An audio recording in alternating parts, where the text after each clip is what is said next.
Hello, undesirables. Hello out there. This is the College Genesis, your friendly host and the chief host of the Voice of the College Nation radio show. As I'm broadcasting you from on YouTube, and like I said, I'm having fun with this. Last night's show was a blowout. If you haven't seen it, go to the page and look up this last show. Last show, what was the title?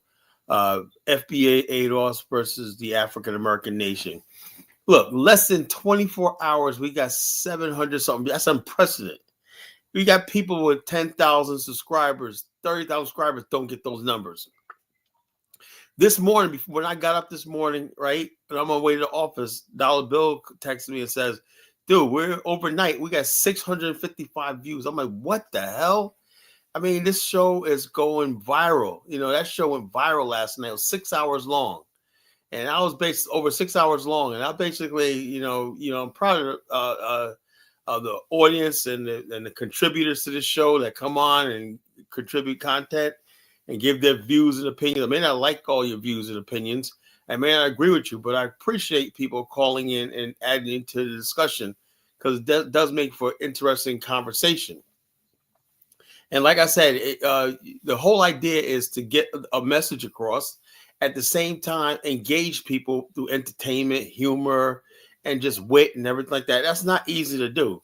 Some people who have a lot of knowledge, right, but they don't have the charisma and personality to like attract the audience. There's some people got charisma and personality, but they're dumb as a doorknob. They know nothing. So I'm not bragging on myself or like that. I'm able to put the two together. Somebody who has extensive knowledge about a lot of things in the world and I'm educated. And I got, some sort of hip coolness and swag, add to it and everything like that. So bottom line is this, here in the College Nation, we believe in being cool and be on the cutting edge of what's cool and everything like that. As we do. Look, let me tell you something. You could be positive and righteous and be cool. That's one thing myth I wanted to dispel. That in order for you to be cool, you got to be doing evil things, bad things, or destructive things. You got to be ratchet. You got to be like that. I believe that you could be cool and be straight, be do the right thing in life and everything and still be cool. And I'm going to prove that with this show, because College Genesis stands for what's right. I stand for what's just and I stand for what's right. I'm not perfect. I'm no human being is, but when it comes down to right and wrong, I never cross that line. I never cross that line between what's good and what's evil. I know what's evil. I know what's good. I know what's right, and I know what's wrong. And the bottom line is this.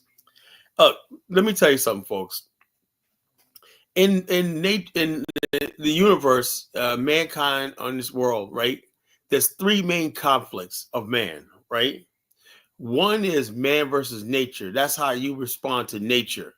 Whether it's the hurricanes, the winds, was animals, or deadly plants, or deadly insects, whatever like that. Man versus nature. You're taught when you're a kid, don't touch this other plant. This insect will sting you and everything. You get out in the world, that dog will bite you. If you go in the ocean, you could be eaten by a shark. Get in beside before it rains because you might get caught up in a storm. Or don't stand under a tree because you get lightning. That's man versus nature. Then there's man versus man. The conflict, when you realize that when you're in your mother's arm, when you leave the comfort of your mother and your family, you go out in the world and there's people that want to harm you, there's people that want to be friends with you, and people and then you try to get respect and basically make other people respect you. Like that's man versus man. The conflict of man versus man is always going to be there. There's never going to be a perfect situation where people just, there was conflict. Like when people talk about Liberia. People say, well, the natives. Look, tell me anywhere in civilization where there's not friction and conflict. That's part of life.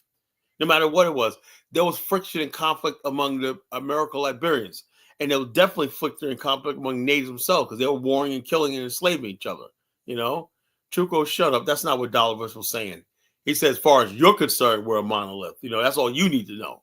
As far as like how we think about how we view the world. Everybody knows we're not a monolith, but the bottom line is this: we are a monolith when it comes to certain things about our culture. I wouldn't say the word monolith. I think Black America is homogeneous, not monolith, but homogeneous. We're not a monolith. we're probably the only homogeneous group of black people on the planet. That's another thing that's amazing about African Americans, right?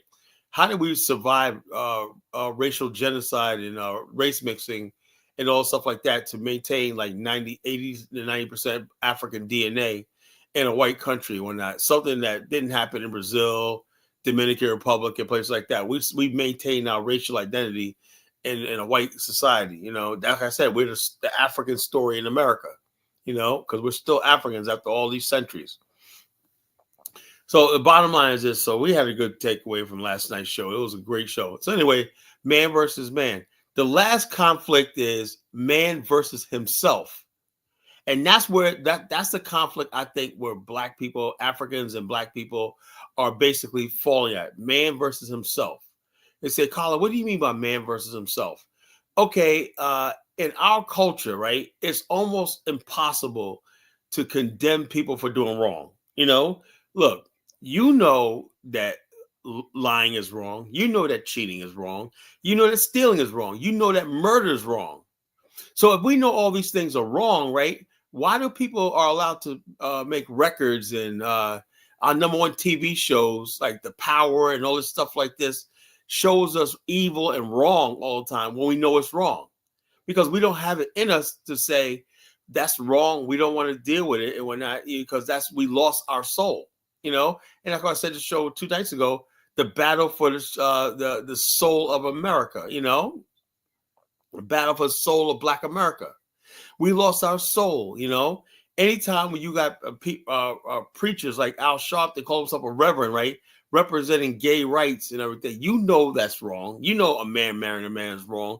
But you got black people who are too scared to say what they really believe in their heart. That's wrong. A man beating a woman is wrong. A man raping a woman is wrong. A man women sleeping with children in school, whatever like that, teachers sleeping with children, that's wrong. Doing drugs and all this stuff like that is wrong. That. Abortion is wrong, it's evil and everything. But the bottom line is this: when you fail is when you basically do not call out wrong and whatnot, or you make wrong seem relative. That's man versus himself. That's man versus himself. And the bottom line is this: it goes back to when you're a child, right? If Bill Cosby said that when he did that Pookie and the Pound Cake speech, if you really look at it, he was telling the truth. He said Pookie and the Pound Cake and everything like that. He was basically saying, about being held accountable for what's right and wrong. If you let Pookie eat the pound cake without any percussions, and then basically you're gonna and then all these friggin' black scholars, oh man, he talked about Pookie and the pound cake, and the rationale is Pookie is poor, he lives in a ghetto, he's not rich like Bill Cosby. Of course he's gonna steal the pound cake. That's man versus himself. That's a failure of man versus himself. And that's what they put out with black people. But black people have never risen up and say, no, I know right from wrong. Bill Cosby was absolutely right. The fact that we turned our back on Bill Cosby showed you that black people fundamentally failed themselves in the conflict of man versus himself. We failed. That's why we don't have a black political party. That's why we don't have a lot of things like that. That's why we're divided. Black men and black women are divided. That's why our communities are falling apart. That's why the children don't respect the elders.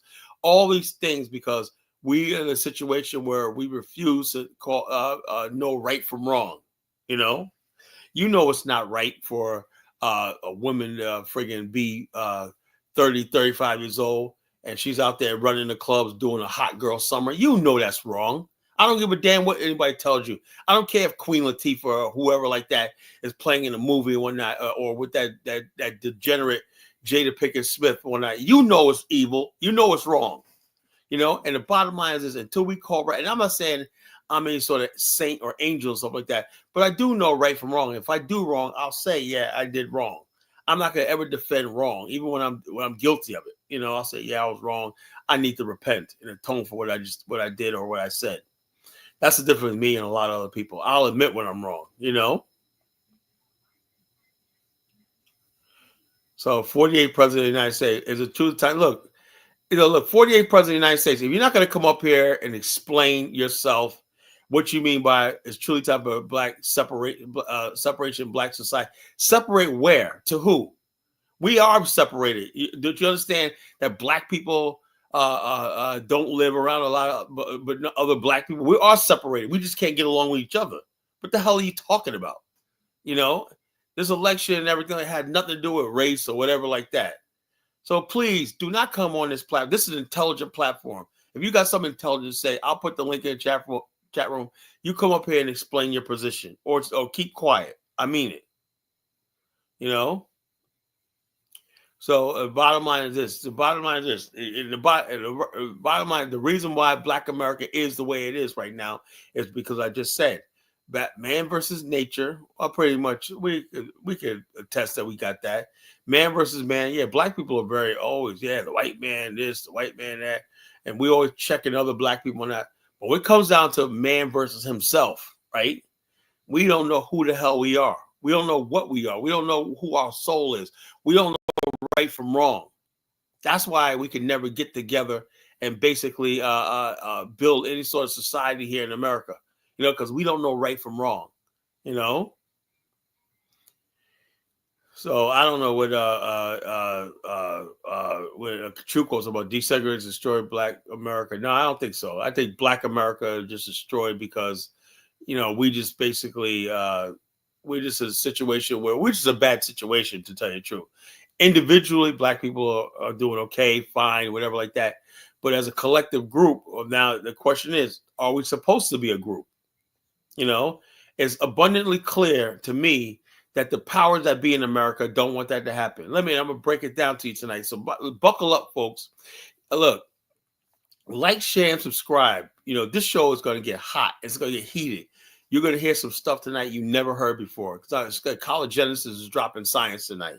I'm dropping some major jewels from the College Genesis. And so we're going to talk about the why there isn't a black political party, and some of the stuff I want to say to you tonight is going to be very shocking. You're like, oh, I didn't know that. I didn't know that. So the bottom line is buckle up. Get some popcorn, get some pizza, get whatever you want to get. Get some beer, And the bottom line is because the College Genesis is going to be dropping fire tonight, fire and brimstone tonight about Black America and what's going on. First of all, people don't realize that we tried many times to form a political party. But the thing is about black political parties, right? What they do is this. The black political parties, some things that you cannot get over, like ego, greed, mismanagement, and stuff like that, trust, and basically ego and stuff like that. That's man versus himself. The bottom line is I've seen too many times, right, where men and women get caught up in their ego because they haven't checked themselves. Their soul is not right. So they get caught up in their ego and everything like that. And the next thing you know, what could have been a good idea disintegrates into nothing, because that's what it is. It's all about themselves, all our ego. There's many attempts to form black political parties, but the bottom line is it's too many chiefs, not many Indians. And then when you do get a black leader, right, they really don't have a real agenda, right? And there's a disconnect between what they think we want and everything. Like I said, it's hard. Right? It's hard right now because Black America is diverse, And Chuko, we're not talking about democracy as a number game, And so bottom line is this, and this is what I say, Chuko, this is people like Chuko who don't understand Black America. It's not about numbers, it's about being organized. The Asian people don't have numbers, right? There's more African Americans than our Asians, but in the Koreans, but they're well organized, right? They have their own social and political clubs that they meet and have certain issues that they talk about. And then when they have those issues they talk about, a pablum is created. You know what a pablum is? A pablum is a group of talking points which people basically hear over and over again, and it becomes like the agenda because it's a pablum of talking and spewing out things and everything like that. That people hear. How does a pablum develop? It developed through socialization, stuff you hear in social gatherings and everything like that, and influencing people, So we don't have that because we basically any social gathering we have in Black America, and then hey, Chuko talking about Moors versus Black Indians, but this Chuko's a freaking moron, you know. I'm talking about Chuko. Tonight we're talking about my people, the African Americans, 45 million of us. The Moors, Black Indians, and all the FBA don't even represent a half percentage of Black America. Because you're so freaking stupid, you don't realize that. You're stupid illiterate, Chuko. You're a dumbass, you know. So the bottom line is this: you're a freaking moron. And then you got Miss Chantel, supposed to be Black American. She loves being insulted. That's why I say I don't understand so many stupid Black American women. They love being insulted by people like Chuko because they think they get back at me. They think, oh yeah, you're really sticking to college Genesis. And both of them are two illiterates, two idiots. Chantel and Chuko. Both of them couldn't freaking finish 2 pages on a book, So the bottom line is this, in Black America we don't have a consensus based on, because we're not together in like social gatherings, stuff like that. Unfortunately, some of our lower ends of the Black community decided to become ratchet, and the white man knows what he's doing. When you make, like Bill Cosby said, the lower ends of our Black community are not holding up the end of the deal. He was right about that. Lower ends of the Black community were not, for the most part, not all of them, right? Were into ratchet culture, took the criminal culture, took all this stuff like this. And Black people who basically were educated and everything just delineated from that. That's the real delineation.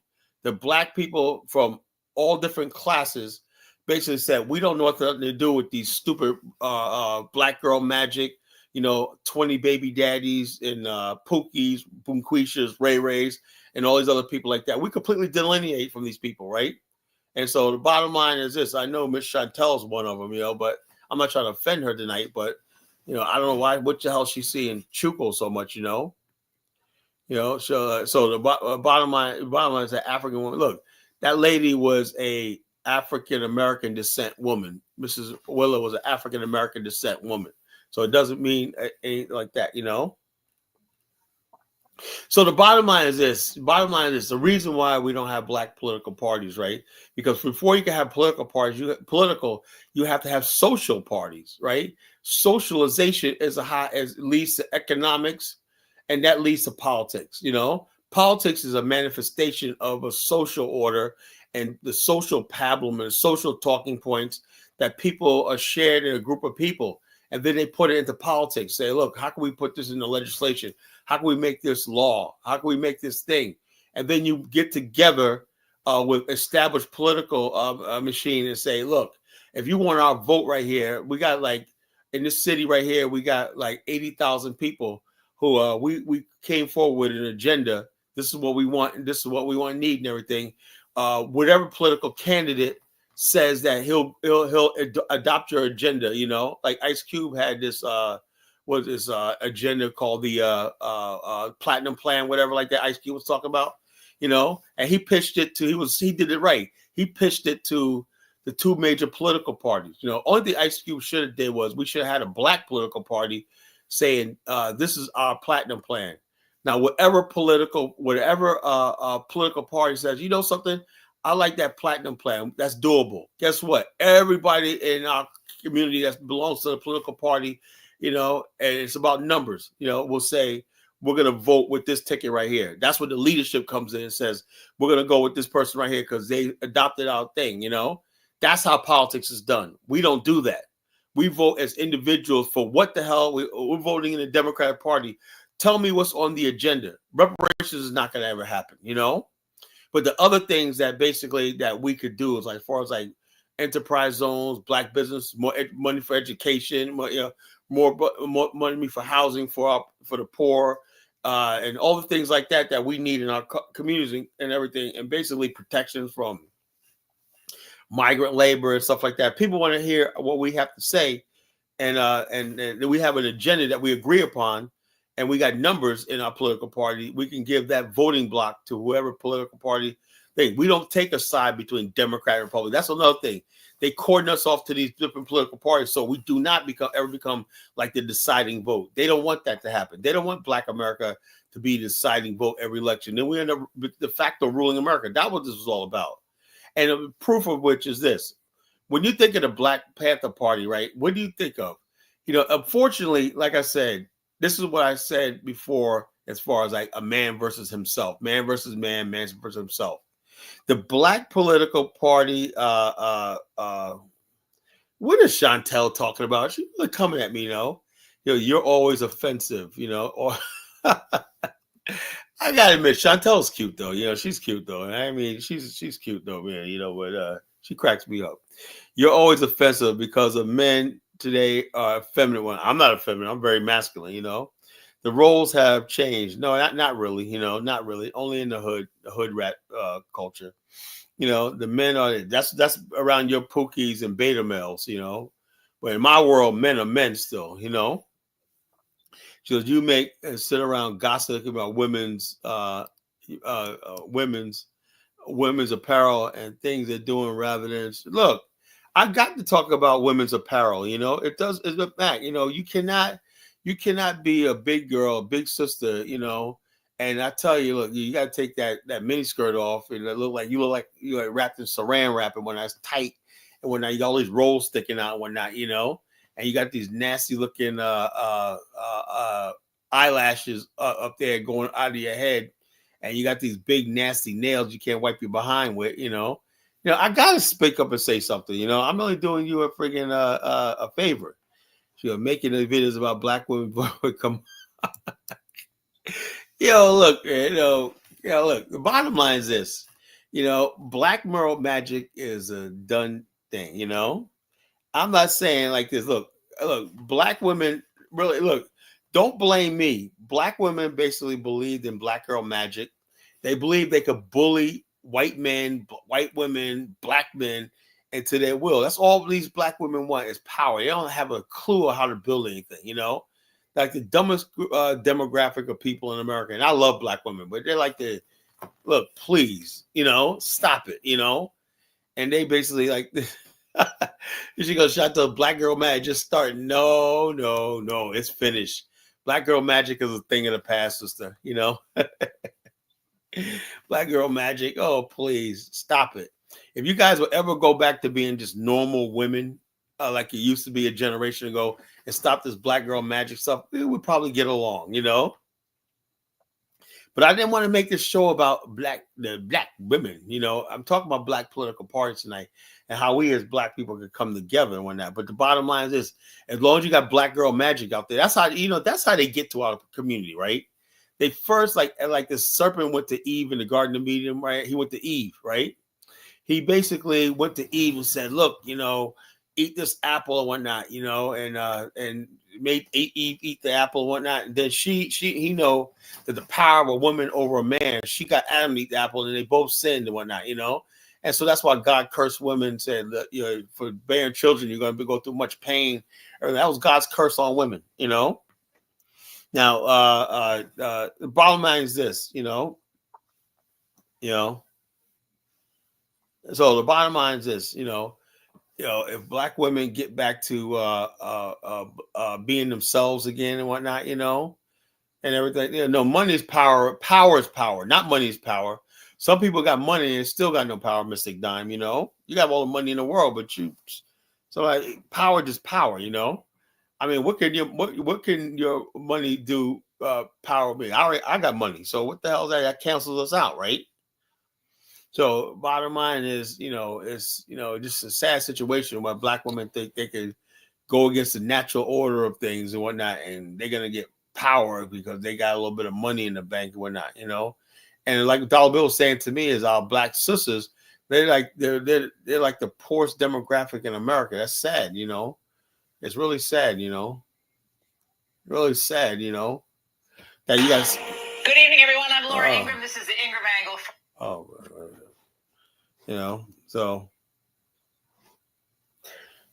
So bottom line is this, so it is what it is, I wish our sisters a lot of luck, man. I wish I could do a show where I could heal some of these sisters because there's a lot of pain and anger. And my goal is not to piss women off. I told Dollar Bill I'm not gonna keep, saying disparaging things. I say what needs to be said, but I'm not gonna basically deal like that. But the bottom line is this: you sisters got to take a big L. Some more than Kamala, Kamala, whatever her name is. Y'all got to take that L. The America, the society said no. Not today, not ever. It is what it is. You take it to hell every time. No, no, no, no, no, no. I'm trying to be nice tonight. Anyway, the Black political party. I want to get back on why you look. Why is Africans always come here and make my show about them? Then black women come in here with the Black Girl Magic, making my show about that. Everybody got an attention seeker. I'm trying to stay on topic tonight. I'm on black political parties. That's going to take black men and black women. But I'm not going to blame this all on black women and everything like that. But there's got to be a reason why the Democratic Party has black women the choker. They give Simone Sanders and that hippopotamus Stacey Abrams all this shine and whatnot. Why? Because they figure that black women are going to come here and tell black men what to do and whatnot, and that black women are running things. And that's not happening. It didn't happen in this election. It's not happening no more. Men are just saying, yo, look, what do straight black men gain from the Democratic Party? Transgender issues and whatnot, LGBTQ, DACA with illegal immigrants and whatnot, immigrants all over the place. Yeah, bring the third world in here and whatnot. That's all we need. We need a third world migration to America, right? That's what we want. I want more people speaking Schnaga-laga-laga when I go into the store and whatnot. I need more ooga boogas and more boom shakalakas and all these other people coming here telling me what to do. All these bush heathens telling me what to do. No, I can't do it. So the average African American male is isolated, alienated from this political process. And so bottom line is this: it's time for black men to start thinking about a political party, right? And we would love to have our sisters join with us, but they got to give up this black girl magic. And what it is this: when back in the days when black women were into politics, they were all about their family, children, everything like that, even more so than men were. Now the average black woman, you look at them talk about, when you listen to the View and stuff like that, all these women talk about is fashion and money and cars and materialism and trips and vacation. Nothing about business. That's just not black women. It's white women too. And we have a whole generation of women that are just so freaking decadent.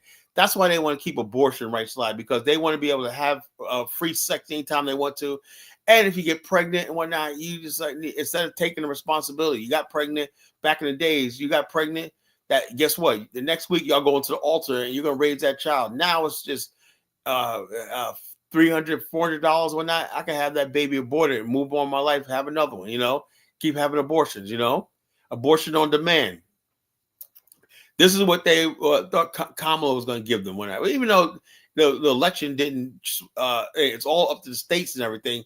It's the fact that because Donald Trump's in the White House, and the fact that he could pick Supreme Court justices, and he always said that he says a woman's right to choose, but that's not enough.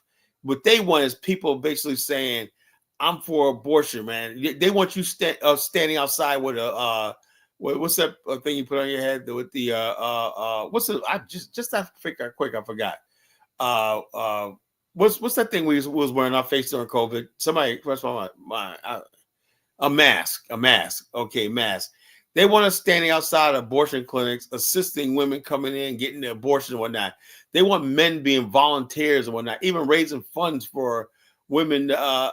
Face masks.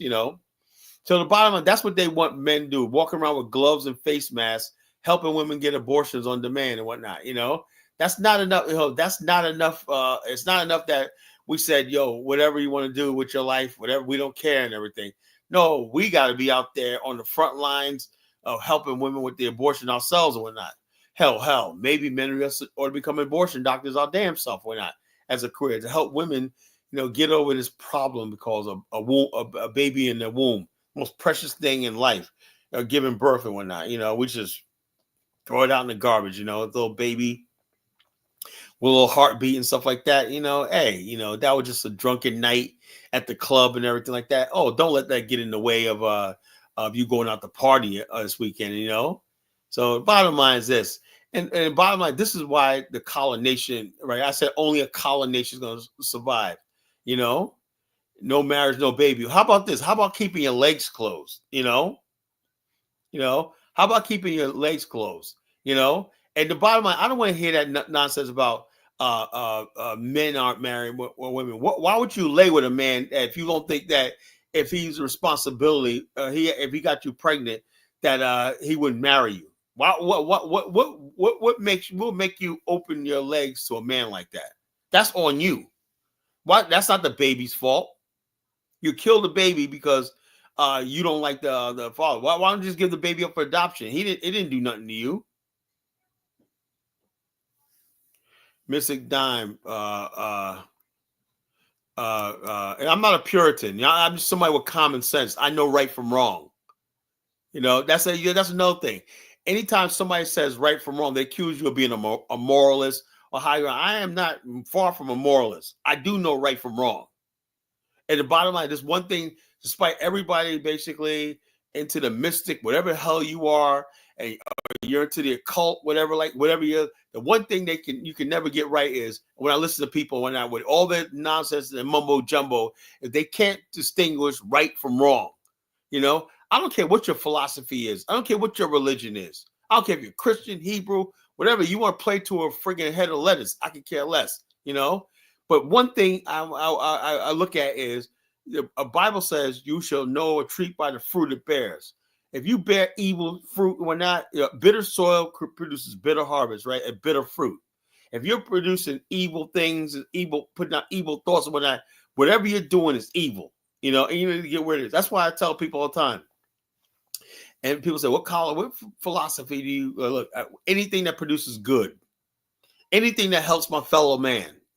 That's what I'm about. If you're about building and helping your fellow man and being positive, I'm all for it. I don't give a damn what religion you are. I don't care what you say and everything. But if you're about evil and stuff like that, and selfishness and wickedness and whatnot, I condemn it. As simple as that. Well, I don't want to put my book out there because I don't want to put my name out there in the public. Tolliver, I don't want to do that. Like I said, I wish I could trust people and stuff like that. But my name is connected to my business and whatnot. I don't want, I have people that found my name out, found my website, my business website out. And next thing you know, they're doing bad reviews on my website and everything, trying to hurt my business and everything. I can't do that. The bottom line, and this is what I'm talking about. You got evil, wicked people out there. If you don't like what I say, you can always turn me off and turn the channel. One thing I'll never do is find out if I disagree with somebody, I strongly disagree with somebody. I'm not going to find out where they work at and or where their business is at and just basically try to do something to harm their business. What kind of people are we? What type of world do we live in? I'm starting to wonder, is this world worth saving? Why am I wasting my time? All we got is wicked people out there. All I see is evil and wickedness and everything, and they want to preach to me about anything. You can't preach to me when all I'm seeing is wickedness and evilness, So the bottom line, that's what it is. So back to this political party thing, right? And we're going to need all black people, black women and everything, but it has to be about the community. It has to be about family structure and everything. It can't be about black men doing their own thing, the MGTOW, and it can't about women talking about black girl magic and all this kind of fool stuff. White women gassed y'all up with that black girl magic stuff when I made you think you was above us, make you think that your community was important. You could just have abortion when you want to. You had no responsibility. While other groups of other women were building with their men and building their community and whatnot, and they got husbands. They're not sitting here in their 40s and whatnot as single women. They went there and started building their communities. That's why they're married, right now. And you're not. G said certain norms have changed. No, I'm sorry. I don't want to hear that. Nothing's changed. Look, do we still eat? Yes. Do we still have the ability to do bills need to be paid every month? Yes. So the bottom line, who pays for those bills? Who's going to go out there and work? Do children still need to be raised and reared? Yes. So the bottom line is this: how has things changed? The norms changed? No. Norms are corroded and corrupted, and it has to be corrected, and it's about to happen now because with Trump in office and everything. and everything like that. It's going to be a major thing. Everybody said we don't need a black political party. Of course not. You're not one of us. So why would you think that? Of course you would think that. You're not one of us.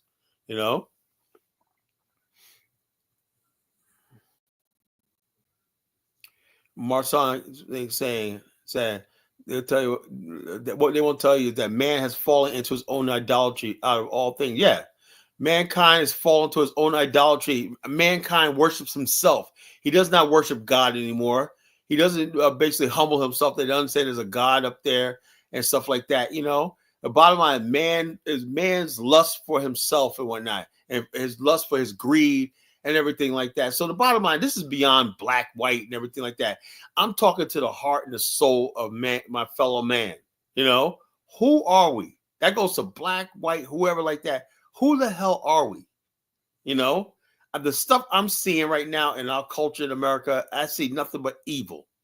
What they did to Donald Trump, how the evil they came after that man and whatnot, I was actually basically shocked and amazed. And get this.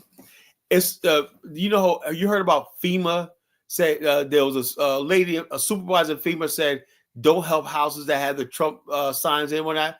And guess who it was? It was a black girl magic sister gal. What is going on with our women that they're friggin' some of our women are so friggin' evil? I get it. You don't like Donald Trump. I get it. You don't friggin' was for Kamala, but you were basically FEMA. You're tasked with helping people that went through the worst hurricane in our history. And you're talking about don't help any, skip the houses that got Trump signs on it. And I'm looking at it, that was a black woman that did that. What the hell? This is not the black women I grew up with. I know. It's just embarrassing.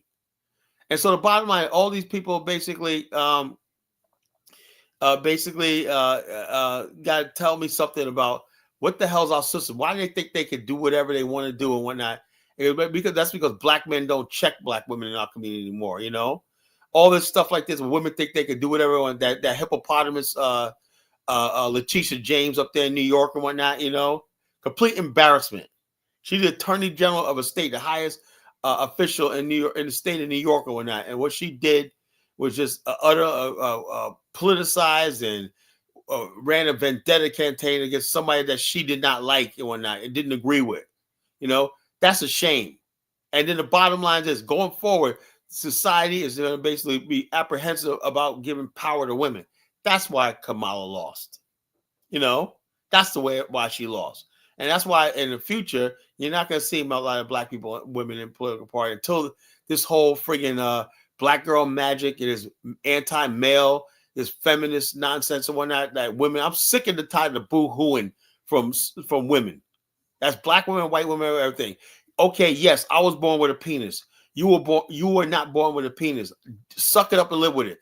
Yes, it's a man's world. Men are going to always be on top and dominate and everything like that. But women, if you play your cards right, you can have anything you want in this world from men.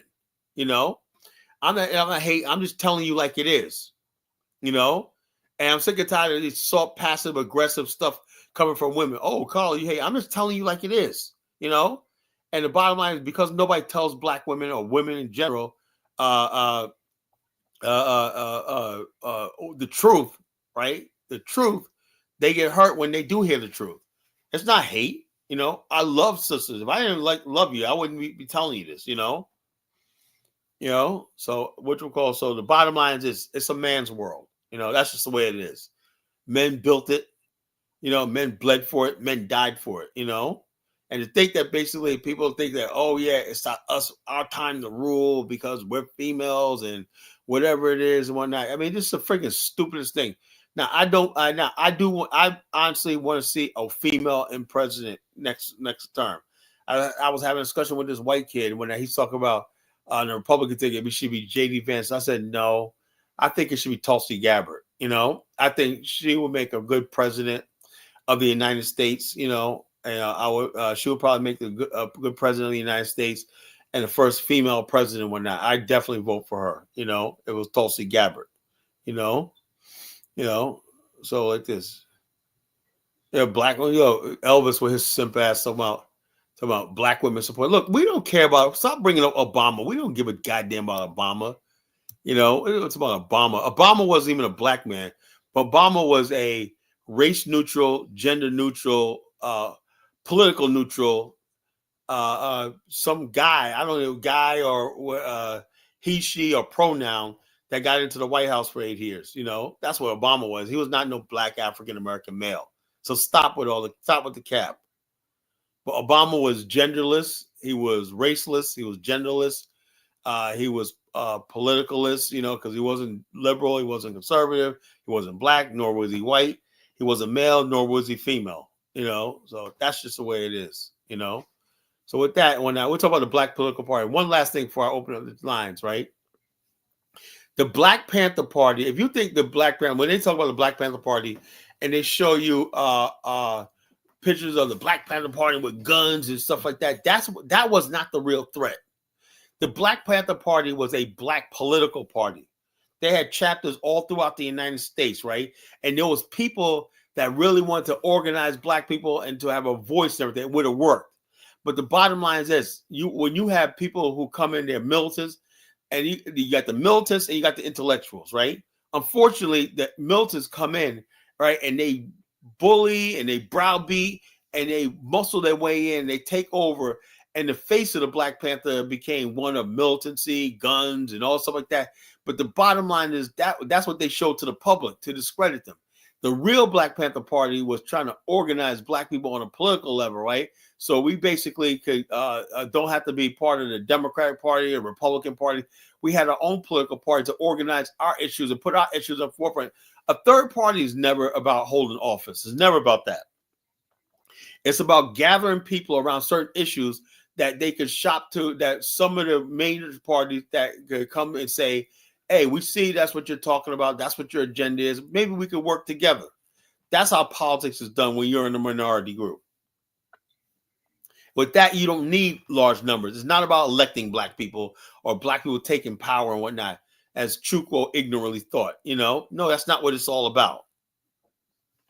So that's what we're talking tonight. A black political party, what's the future of it? Is it time for one? It's been past time, for it. Now with this election right here, either black people go to the Republicans and half, whatever like that, or basically we form our own black political party. I say we form our own black political party, right? And then negotiate like from a position of power, oh, Mystic Dime. Yeah, you terrify me, Mystic Dime. Yeah, selling witch hunts. Okay, yeah. You terrify me. I don't know what the hell I'm gonna do. Mystic Dime's after me. Oh, geez, I'm mortified. I'm terrified. But so it is what it is.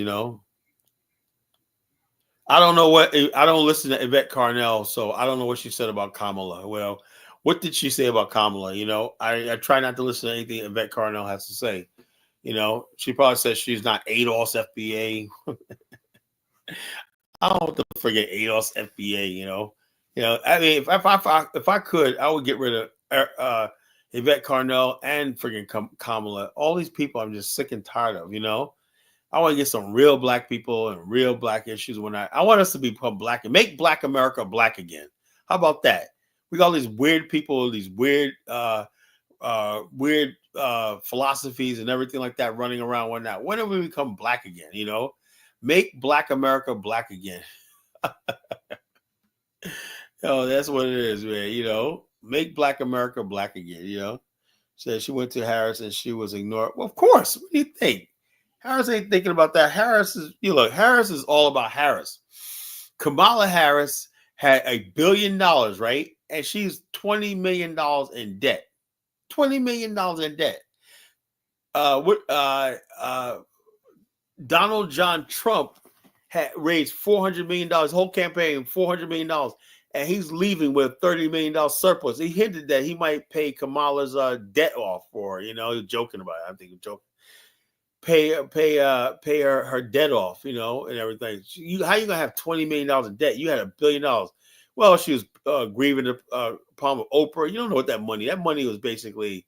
Look, all you people that are Democrats, you guys are a bunch of clowns. I am so glad the Democrats are done for the next few generations because, like I said, the Trump agenda is coming. It's going to take at least, it's like Ronald Reagan. It's going to take a generation before the Democrats ever come back.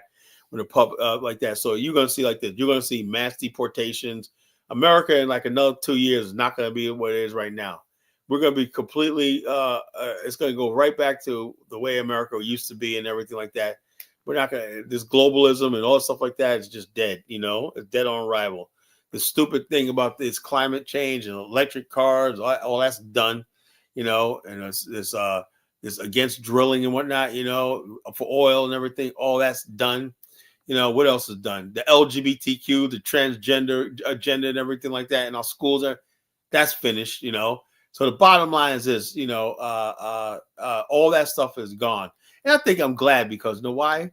That now black people can sit back and focus on what was really important. Because you got black people out there, Democratic, Black Lives Matter. Black Lives Matter was really was a gay movement, right? Fronting using the energy of the black pain to basically push a gay agenda on us. Whatnot, all those people were in the LGBTQ. That was a real thing, So the bottom line is this: we have not had for the last 20 years. Well, I would say 16 years of Barack Obama. We have not had any real black politics in America since Barack Obama was elected.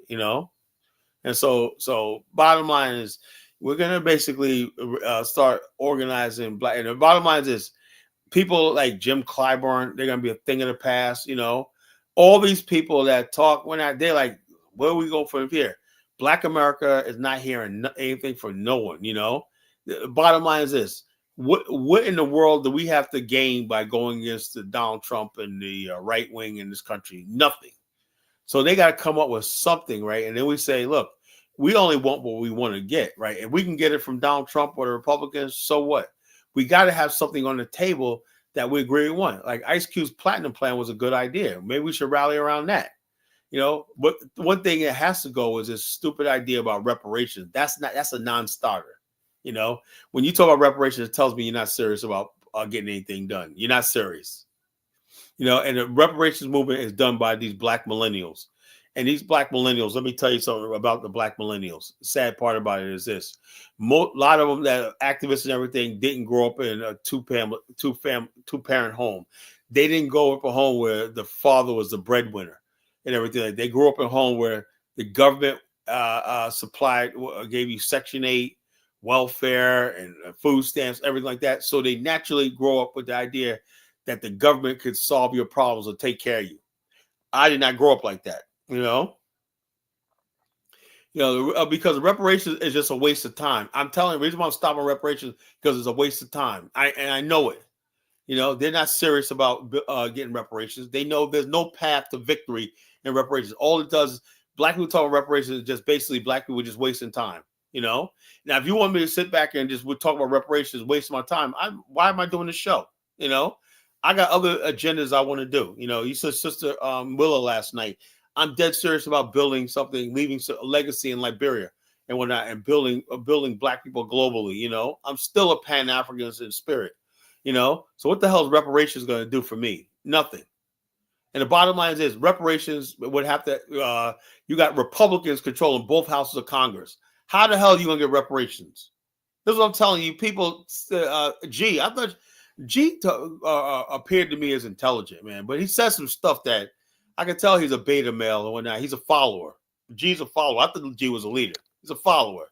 There is no logical way, a possible way, something like reparations will ever be passed inside the United States. Never in a million years. So the bottom line is this, Liz, Nicole, look, bottom line is this, my wife's Liberian. Well, we have a connection with Liberia. If you look, Liz, you seem like you're a mulatto chick or whatnot. Why don't you friggin' people that consider yourself mixed race, whatever like that, why don't y'all go off and form your own race, I only want to be around real black people from here on in. I don't want any mixed race people, any biracial people, any racial ambiguous people around me. I don't. I only want black people around me, real black people, right? It's time to start closing rank, And bottom line is this: in the coming future, we got to start basically kicking people out of our community who don't know where they belong, who don't know where they belong, who don't know what time it is. If you consider yourself not African, whatever like that, and you don't want any connection with the motherland or building some positive relationship and everything like that, then hey, look, Fine. Go ahead, go do your thing. The bottom line is, that's what I'm sick and tired of, So I'm an American. How can you be an American? So if you're an American, it is what it is. Elvis says, "Call your bigot." No, that's not bigotry. That's just me telling you like it is. Never again will somebody like Kamala or Barack Obama represent me. So it was like this. I don't care. Those guys, Khalid Muhammad, Malcolm X, Jonathan, you could throw them all in the garbage right now. This is the age of the college genesis. This is my time. So the bottom line is this: you don't want to listen to me? That's fine. I'm telling you like it is. All them people did not succeed. All them people did not succeed. They all died broke. They all died broke. We're still basically suffering. Nothing they did in these past generations ever affected the people right now. When I started my journey 35 years ago, I realized there was nothing laid down before me. I thought there was all these. I used to read all these documentaries from the 60s and whatnot, this Pan-African stuff and everything. Then I realized when I started dealing with people from Africa and stuff like that there was really nothing to build on. I had nothing to friggin' to build on. I had nothing. So in other words, all the talk of Malcolm X, Elijah Muhammad, even Garvey amounted to absolutely nothing. I had to start from scratch. I had to build the BAIO from scratch. So please don't preach to me about this when I'm at the age right now where I do not want to hear what another man had to say. I got the philosophy. I know what I'm talking about. It doesn't matter what the African. I'm not even worried about no African. I'm trying to build my people here. That's all I want to do. I want to build my people here. Well, I don't give a damn about Africa anymore like that. So I want to build my people here, and I want to build a black political party here. So the bottom line is this: I don't care about no African anymore right now. If it happens, it happens. If it don't, it don't. I'm trying to build my people right here. I want to see my people have a chance in this society, in this day and time. We're not. Was the richest society in the world. When I want us to have a piece of the action here in America. That's what I want. We sit there worrying about Africa so much and whatnot. We let this freaking country life pass us by right here. I don't care about Africa right now. Down the road when we're stronger, we're united in Black America, united and strong. Another 10 years, if we're strong in another 10 years, maybe we could revisit Africa again. Maybe we could just sit down from a position of power and strength, talk about Afghanistan. But that's not my issue right now. And I appreciate my brother Dollar Bill, man, because he said he really been doing his research on me, my background, and my background and the other BAO and whatnot. He says there's no comparison. Kala basically knows what he's talking about and everything like that. The bottom line is, I put a lot of work in this movement, and I'm not done yet, So I'm just doing what I can do, So I'm doing what I can do, I can doing what I can do, in this and what I have, I'm not trying to be no revolutionary, whatever like that, My picture looks like I don't look white on my picture, I do not look white. I am not white. How do I look fucking white? Do I look white to you? No. So the bottom line is this. But even if I was, I do not friggin' take no glory and no friggin' thing in looking white or whatever like that. That's no big friggin' deal. Looking white or whatever, like light skinned or whatever like that. I don't care about none of that shit. That ain't gonna put no more money in my bank or get me to the next level. So what you call? I am just a geopolitical pundit and a culture critic, right? Who have a platform, who have a radio show. My radio show beams throughout the world. The Ville Radio Show, Wednesday night, 11 p.m. Eastern on www.devilleradio.com. Check me out. You want to hear me, College Genesis, raw? You want to hear me raw? Listen to my radio show. I play music. And I really go off because I could play a lot of stuff on that stuff. I don't have to worry about copyright infringement. So I play a lot of songs, intervals, stuff like that. I be playing. So you can call me DJ Collar to tell you the truth, because I be kicking. Sometimes like I don't feel like talking. And I'll be like playing 15 minutes worth of just songs doing that. So basically check my show out. And then check out my brothers, Chris, my brother Chris, and my brother. His friend James. They have a Saturday show called the Show Butter Experience, I mean, you want to hear real DJing and real hip hop, Chris and I have been friends since we were 12 years old. When I got him a contract with DeVille Radio, and he got the #1 show on DeVille Radio, the Show Buddy Experience on DeVille Radio on Saturday afternoons, whatnot. 4 p.m. Eastern time, 1 p.m. Pacific time. So bottom line is this: DeVille Radio's taking over the world. Black radio, black independent indie radio is taking over the world. We're on Tidal, and we're on a lot of different streaming platforms. So I'm happy with that. And like I said, I hope that maybe in 2025 I might publish another book. I'm working on stuff like that. I want to do a lot of things, and I want to work in Liberia with my education project and whatnot, and build my BAO chapter up there and everything. I want to do a lot. I believe I can make a difference. I want to get this platform monetized, right? Because like I said, that'll give me money to. I would say if this platform ever become monetized, right, all that money, every dime, would go to what I'm doing to my children's fund and my children's stuff in Liberia. My children in Liberia need books, they need laptops, they need stuff like that. Sometimes they need uniforms, like that.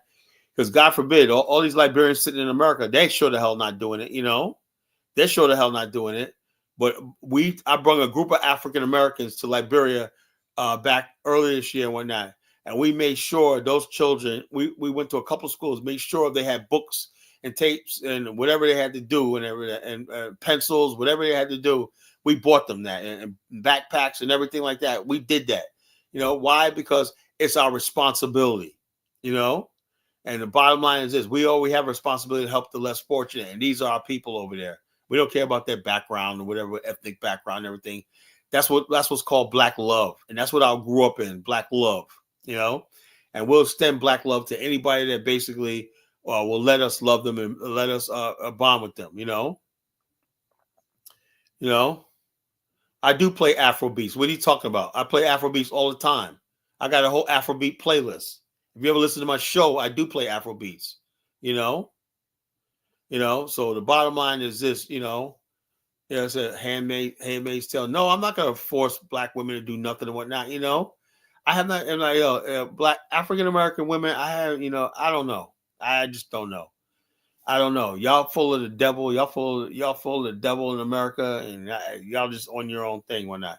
But there's a lot of sisters out there who really want to be virtuous. They want to do the right thing, and they want a way to this stuff like that. They're feeling empty and all this stuff like that, and that's what's going to happen. As Black men, basically saying, "Hey, look, we'll cash out. That's the way y'all want it. Fine." A lot of brothers, man, a lot of sisters, man, they say, because like me in public, I used to be like 10, 15 years ago, I would always speak, say hello or not, nothing big. Open the door for a woman, everything like that. Now you can't do that. Now it's toxic, You open the door for a woman and basically, well, look, I just open the door for you. I'm being a gentleman. I don't want your phone number. You almost got to tell them that. I don't want your phone number. When you smile at them, no, I don't want your phone number. What am I supposed to do? Scowl at you? So the bottom line is, I sound ancient. No, I'm just a gentleman. That's all I am. I'm a gentleman. I was raised and taught to respect women, and respect women, respect particularly older women, whatever women, respect women, respect girls, respect their women's privacy and their space, and that's the way I is. But women don't appreciate men like me anymore, You want them dudes that's gonna treat you like shit and whatever like that. That's why you guys, and you're not attracted to guys like me. You call me a nerd, you call me lame and stuff like that. You think I'm, stupid.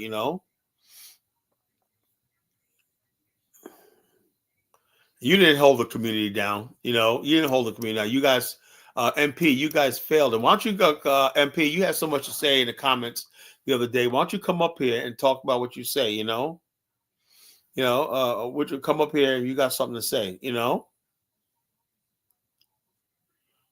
hold it down. Yeah, you guys haven't held the community down since the 1950s. You guys been the last couple of generations. You guys have been on your own, doing your own thing, doing whatever hell you want. When now the community's out of control. All these other women. You look at the Latino women, and I'm just gonna have to break it down to you right now. And I'm sorry, some feelings are gonna have to get hurt. You look at the African immigrant woman, right? She's holding her community down. You look at the Asian women, the Hispanic women, everything like that. These women, by the time they're 25, they know what they want. They want to become homemakers and wives to some man and whatnot. The bottom line is, and with that, when you have a community like that, whatnot, it's easy for politicians to organize and get stuff done. Like the politician that got the Tesla plant built in that part of Texas that's predominantly Hispanic. You can't do that when you got half your community out there wilding, doing what the hell they want to do and whatnot. Not building families, not building anything, whatnot. What logical thing can you organize around when you don't even care about your family and building families and households again? You don't have that. If black women don't want that, then we have no community. Since black women say they don't want that anymore, they think they bought to the white women's feminist ideology that we were oppressing them and whatnot. We never oppressed black women. But they bought that nonsense, I am not a manosphere. I am not a damn manosphere. I'm just telling you like it is. If it sounds manosphere, fine. Look, a broken clock is right twice a day, a broken clock is right twice a day, the bottom line is this, Jonathan Miller, I'm only going by what I see. I'm not a Google head like you are. I'm going with what I see. What I see, I know a lot of African women, particularly Liberian women. They basically have, the divorce rate is rising among a lot of African immigrants, but at least they were married. I could even see that. How many black women could say they have a divorce? They were never married. They got 5 kids and they never were married. They never had a ring on their finger. The divorce rate is higher than Africans, but at least they tried. They got married when they were younger or whatever like that. So give them that credit. So I do talk about black men's failure in America, right? Our failure in America mainly is not holding black women accountable for anything, simping. That can simpish and stupid, about black women. Like these black men that basically Kamala. I see Kamala being my commander in chief or whatnot, Man, get out of here, man. Get out of here with that shit, and people like Charlemagne the God and whatnot, what the hell, man, what did Jonathan Capehart? What the hell? You gonna tell me there's not a conspiracy to put these beta and feminine males in front of our thing, you're disrespecting black women. Elvis, sit down. I ain't disrespecting no black women. Shut up, Elvis. I was always running his goddamn mouth, Well, I put the link in the chat room, folks. It's been an hour into the show. I know I can stay here all night. So if you guys want to call in, whatever like that, you want to call in the show. I really want to have that discussion about a black political party. I don't want to be talking about friggin' black women tonight. I really want to talk about a black political party. It's very important that we talk about a black political party, at least here. And then maybe some other people could pick this up. Maybe Phil Scott will pick it up and O'Shea pick it up. Diane's pick it up and everything. Once we have that echo chamber going and whatnot, there's someone saying, something, I've been hearing this talk about a black political party lately. Well, let's organize something with that. And then I'll tell you about the black, we got the in Cobra and all these other, look, I'm not talking about these leftist, communist funded black socialist party, the Hooroo party, and all this kind of goofball shit. I'm talking about a real political party that represents black middle America, black upper class America, and the proletariat. How can we build that sort of party where we make everyone's voice heard and whatnot, where everybody's issues? The problem in a lot of these black political parties in the past is we're always so pooky and poverty centered. Everything is poverty centered. We're impoverished. There was a political party that I was affiliated with years ago called PPC, the Poor People's Campaign. And I was like my boy Jerry out in Chicago and that, I mean, he was a good guy and whatnot, but dude, man, I said, look, man, I cannot friggin' get down with this. I don't want to identify as a poor people's campaign when I don't want to be poor. And Jerry wasn't poor. He had money. He owned a couple of buildings in Chicago. So why you have a political party called PPC, the Poor People's Campaign, So it's all hypocrisy, Poverty is like a culture, it's like a cult. You got people that got hundreds of thousands of dollars in the bank still running around talking about thing. Yeah, Elvis, the rent is too damn high party. Yeah, like I said, bottom line, we have clowns, deadly clowns running political parties. They got too much time. I really think there's some white evil people behind all this, right? They put people like, oh, you have a party, you want to start a party called the rent is too damn high. Here's $100,000, man. Blah blah blah. We're gonna prop you up and put you in the media and everything, just to embarrass us. Just to embarrass us and whatnot, and make black people feel ashamed. That's what I think it is. I really do think that's what it is. Yeah, people like they create these political parties just to embarrass us. So black people are like, I'm not joining that. And then what happens is black people end up going right back to the Democrat Party, right? Because none of these other black political parties that form up that came out of nowhere, nobody takes them seriously, because they all seem like a clown show. So we just go what we know, the Democrat Party.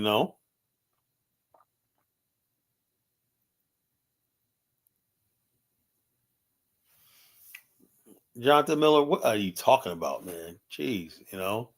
Now Jonathan Miller is talking about black women tonight. He's on the Kala, man. Kala and black women, man. I'm not against black women. I'm against black girl magic. You know.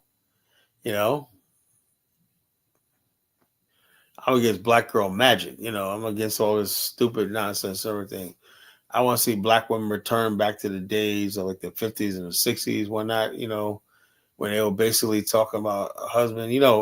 Leroy the garbage man out there and whatnot. You can go bag him up because he's been giving you the eye all the time. When he been giving you that wink and nod and whatnot. That dude, all you gotta do is give him one date. Next thing you know, after 2 weeks, he's gonna give you that ring. That ring may not be the most expensive thing, man, but it's what he could afford. So take that ring from him. It may not be I know how you women are, man, with the diamonds and all stuff like that. It may not be something for it, but it's a ring though, man. A lot of our sisters and look, let me say this: a lot of our sisters basically deserve a 24 karat diamond ring, but what they deserve and what's reality are two different things. You know, and so two different things. Two different things. So you gotta go. You gotta be practical. That's one thing. What men are good at, right? They're like, yeah, gee, I can't get that chick over as a model, but I'll get that chick over there and I make it work. Women, they'll hold out for that high value man. If I can't have that high value man, if I can't have Super Thug or not, Super Thug comes riding in on a cape with a 6-pack of abs. When not he's 6'6", 6-pack of abs, making 6 figures and whatnot. He got the dreads and whatnot. He comes in and whatnot. He lays the pipe down, and basically after in the morning time and whatnot, he's good with the cheering. And then the aunties and your mom likes him too and whatnot. And then he walks around the block and all the homies dapping him up. Yeah, man. So that's I don't know what's wrong with the link. What are you talking about? Hold up.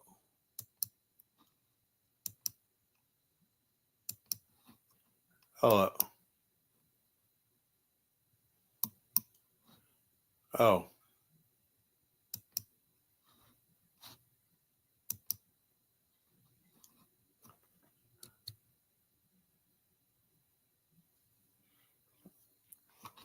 Try that link.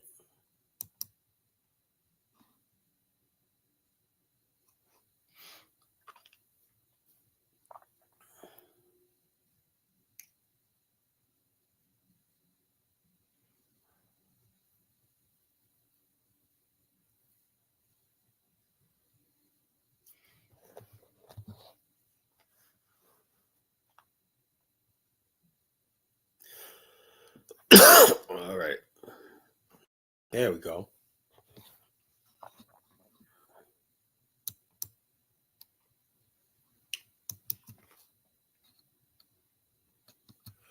All right, Elvis, what's on your mind?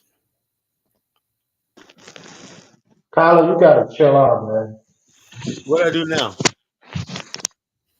I mean, like the ladies were saying, right? MP and other ladies in the chat. Why don't MP ever call in? Hold on, I'm not. I'm not. So ask me things I don't know the answer to. My point is, you have to do a show on the responsibilities of black men in the black community.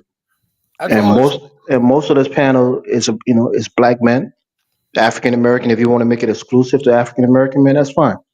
But you have to do a show on the responsibilities of African American men or black men in general to their women or to our women, and have a show on that because I think we have we derelict a lot of our duties to our families, our I know that. communities, our women. So make shows on it. Don't always talk down on the Look, sisters and look. make them When feel I like said, hold they're on, not good enough. didn't I say in the earlier show? I said the three different conflicts of man: man versus nature, man versus man, man versus himself. And I said, I clearly said that as far as our community, man versus we failed ourselves. We don't know right from wrong. It is wrong, like as I should have said, it's wrong to know that you go out there and the stuff we do, we go out there and get girls, women pregnant and whatnot, and we leave them. We don't take care of responsibility and stuff like that. And so the bottom line is that's man versus himself. We Nah, fail. you got to bring that to the forefront. Let's have a deep conversation on it and see what's the root cause of those kind of behavior. And Well, I also, know, I know, I know. I look, I have an idea what it is. It's the fact that in America, right? This is what it is, Elvis. You probably don't figure this out, right? In America, there's always been this silencing after black people got out of slavery, right? In other words, basically, there was this. No, you know that people don't understand something that black people when slavery was over, black people didn't mention it at all to each other. Or anything like that. It's like it never happened you know but that pain and stuff like that was in there. It shaped everything what we were, how we saw each other, the colorism in black America, everything like that. There was a structure that was created out of slavery, right? Some was good, some was bad, right? But we never understood how did we arrive here, in the situation. So we just basically went along our business, right? One of the things that basically happened is this idea that no matter what we do in America, right, it's not our fault. It's not our fault. And the bottom line is this: because we don't basically have, we never consented to be in America. We never consented to be governed by these people. We never no, consented. Carla, you see what you're doing right there? You're trying to explain away the responsibility or the I know lack that. I know that. thereof. Hold on. I'm Don't not try to saying. explain Look, it I never away. look. I Let's never have a said. show Look, on it, have a I never panel, and look. we can discuss it honestly. I never said that was right. But you notice how in our culture, right, in American culture, right, it's like when black men are irresponsible, society for the most part tolerates it because they're like, oh, they don't got no power in any way and stuff like that. Then you got black people who basically say, no matter what I have or not, I am going to basically take the responsibility and do this. That's how I was raised, right? But the bottom line is this: I'm looked at as, oh man, you think you're trying to be white because you read a lot, or you basically act like you try to act like you civilized. You're trying to be white when being civilized is being white in this culture. And so therefore, Carla, let me say this though, right? I think some of the problems that plagues black men in America plagues us in Africa too. There's a lot of fatherless children running around in Africa. Even here in the United States, in my community, there's a lot of baby mamas that has been created in this country. So it might just be a race thing rather than quote unquote African American thing. I never said I yo think look. black men as a whole, we tend to skirt our responsibilities, tend to leave our women stranded with kids. And again, I'm not saying everything is always the man's fault. Sometimes it's the women. The women don't want to be in a But you have to hold relationship. it. She don't want to be in This the is what I'm family. talking about, Elvis. So it's a Elvis, right? conversation that needs to be had. Check this out. Like I said, check this out. Who You who gonna be like, who I says agree. this? I agree. Look, I agree with you for once, right? Now in the chat room, right? All these black women, MP and all of them think their salvation is getting with a Ghanaian. That somehow that what you just said doesn't exist over Zongo there. land. They think they're gonna go to Zongo land and find a long stroke Kwame, and that's gonna be it. So MP wants to have a conversation about what's going on. But tonight's conversation, I want to get off in that. I want to talk about a black political party. Dollar Bill, leave us off. What do you think? I said that the real threat of the Black Panther Party wasn't the militants as they put on TV. It was an organization. It was actually they were trying to build a political party, but it got sabotaged by infiltrators and whatnot to steer it off to a violent way. You know what I'm saying? Then you had the Well, Black that's the Liberation biggest Army and all these fear. other goofball organizations. Go ahead, Dollar Bill. That's the biggest fear. Good evening. That is the biggest fear that white America has. that we would become politically astute and actually not just be like, lambs and sheep, that we would think for ourselves, and irrespective of which Democratic Party or Republican Party, that we would actually be able to, look at the issues that affect us and say what we want, okay, as part of the bargain. And everyone else has been able to do that. The LGP community, This is what I'm they, trying to tell yeah, Chuko. Chuko's is futile, Carla. You don't have the numbers. It ain't about the numbers. It's about being organized. the Chinese don't have the Chinese, numbers, Koreans. but they have a very effective way, okay, of dealing.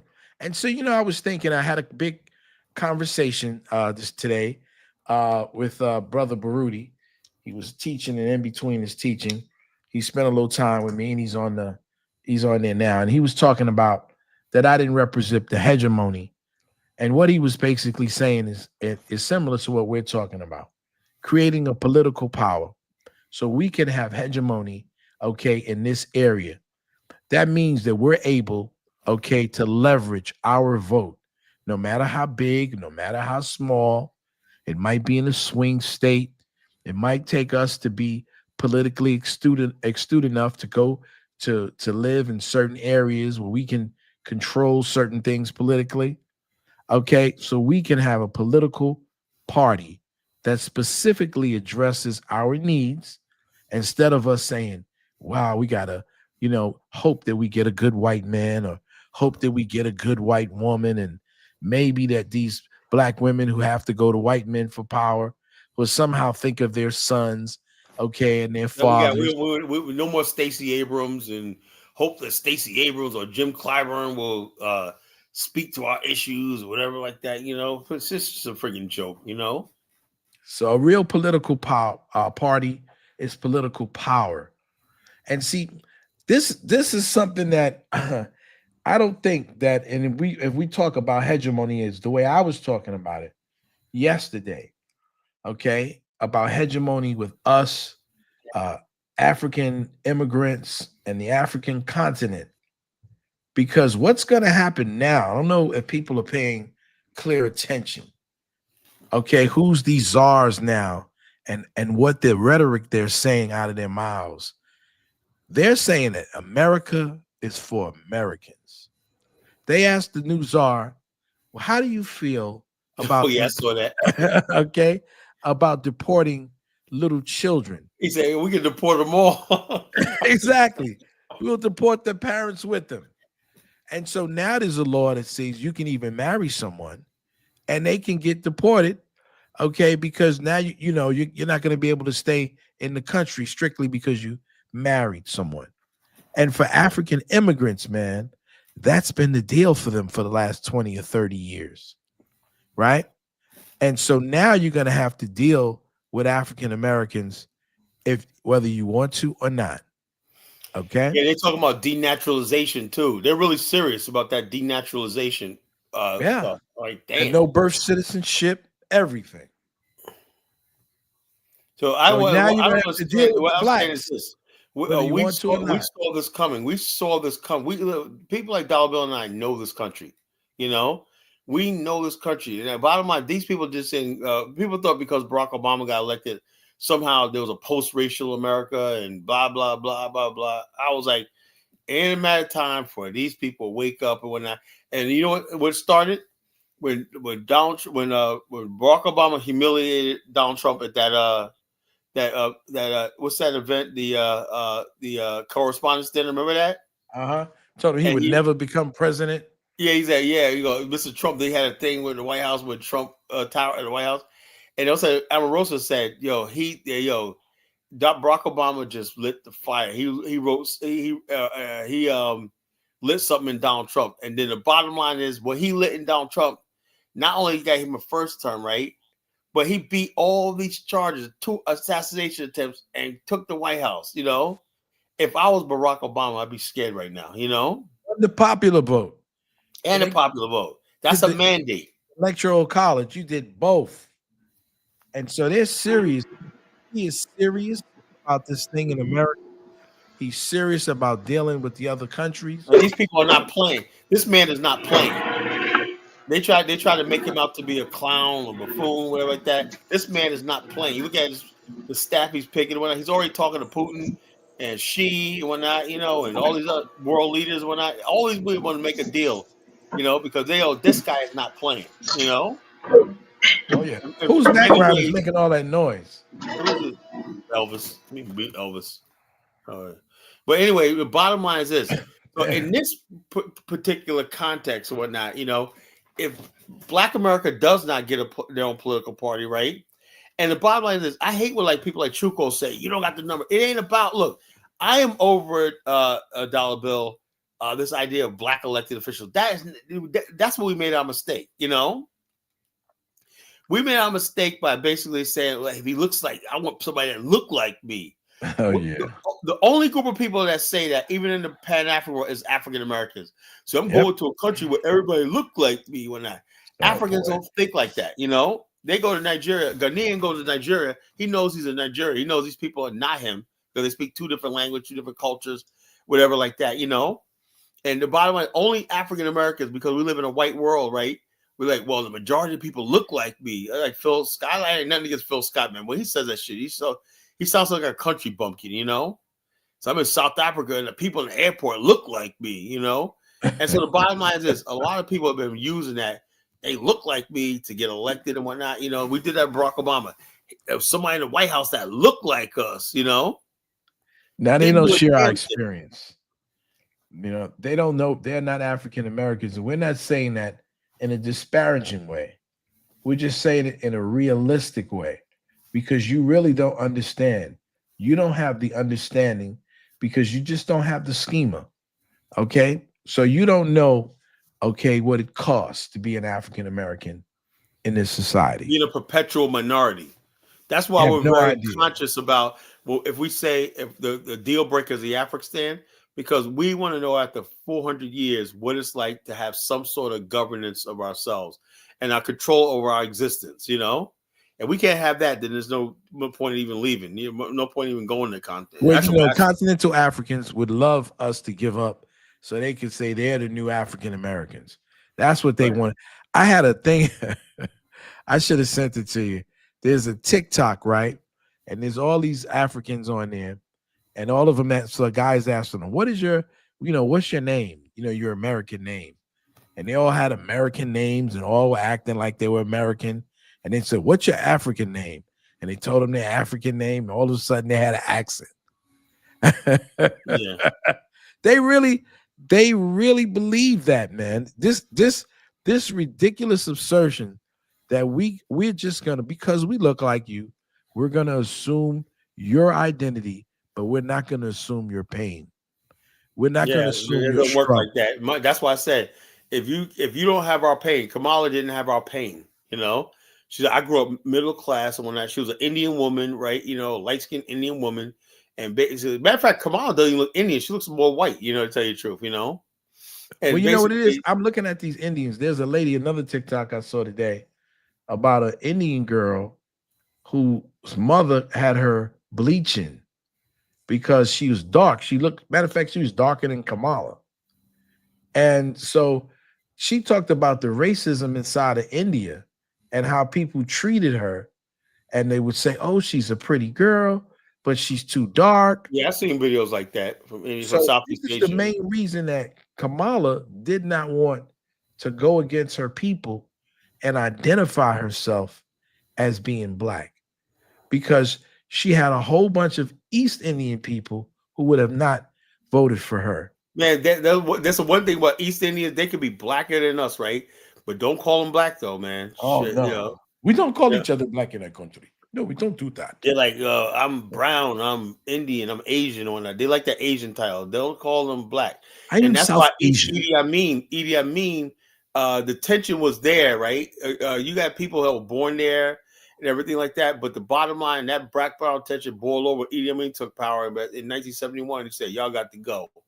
Yep. It was like he uprooted all those Indians. It's a tragic situation, But the bottom line, that was the reality of life in East Africa. The color divide and the race divide between the two groups of people. So this colorism between Indians and Africans is real.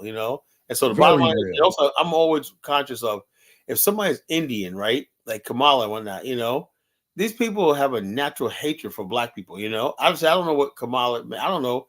Maybe because she prosecuted black people. Maybe she had a hatred for black people. I don't know what I don't know about her. But I just don't trust these type of people because I know in those islands down there, and you got people like that. And I'll never forget this, Dollar Bill. I was in this restaurant a couple of years ago, right? And there was this real dark skinned Indian guy, right? He was real dark skinned, like he was like he was almost black, right? And he had his wife, whatever, like that, looked like she was pale. She was white, she was Indian lady, but she was pale, right? Anyway, I got it on video too. I'm gonna send it to you one day, right? I got Okay. this on video. I captured it on video. There was this older black guy, right, that was at the dessert bar, right?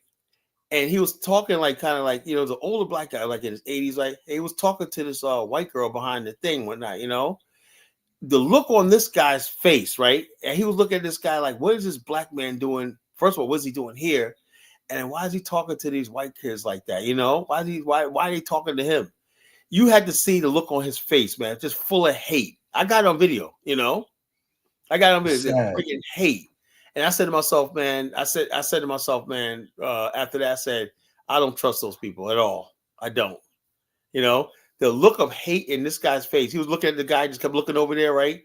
I was like, what do you acting like he was gonna do something like that? What are you gonna do? Tackle the guy and arrest him or what, beat the guy. The guy was walking with a cane, old Wow. man, and this guy just looked like he just had so much disgust for this guy. Like you could see it in his face.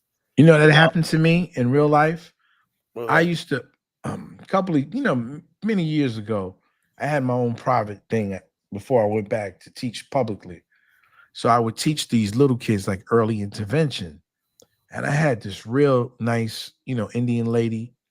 I didn't know the father, but, I've only met him like once or twice. But this kid, he had like, spinal bifida. So, he was basically paralyzed from his spine down, his lower lumbar region in his back. And the kid was a fantastic kid, So when I come in there, I play with him and, do music with him. The kid just absolutely loved me. And I knew this kid, was terminal. They said he wasn't going to live long. He was going to die. And so the mother, she was, she had the baby and I would come by there and work with the kid maybe 2 or 3 times a week. So one day I came in and they must have had like a family outing or something. They were like on the side and in the front of the building. And so I was going up to the building and to the house and ringing the bell and everything. Man, about 10 or 15 guys came around me and they were ready to attack me.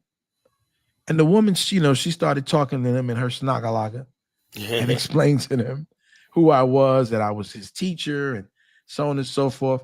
But these guys were really like, I just rang the bell.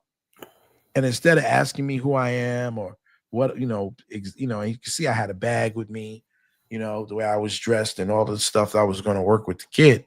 These folks went crazy. They were ready to get blood. If that woman wasn't there, man, they probably would have beat me to death. Yeah. Or tried. And that's what you have dealing with these people, and they come to America and they get it in their mind that it's okay when they come here. I don't know what it's the signals, whatever like that, because they think America is like their little shithole country they come from.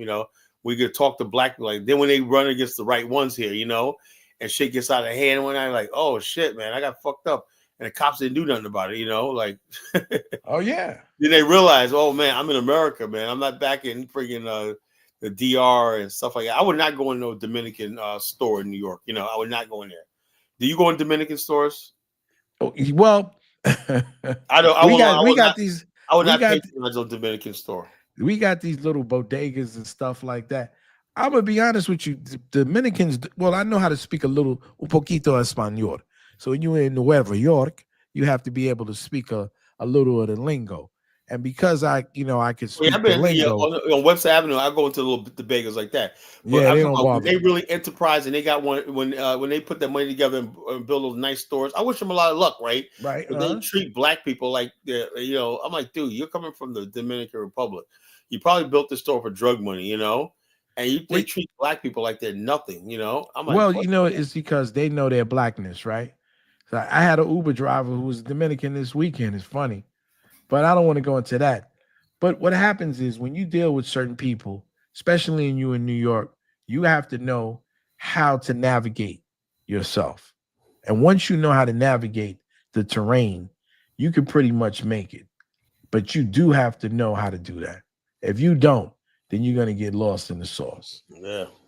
There's a lot of foreigners here, man.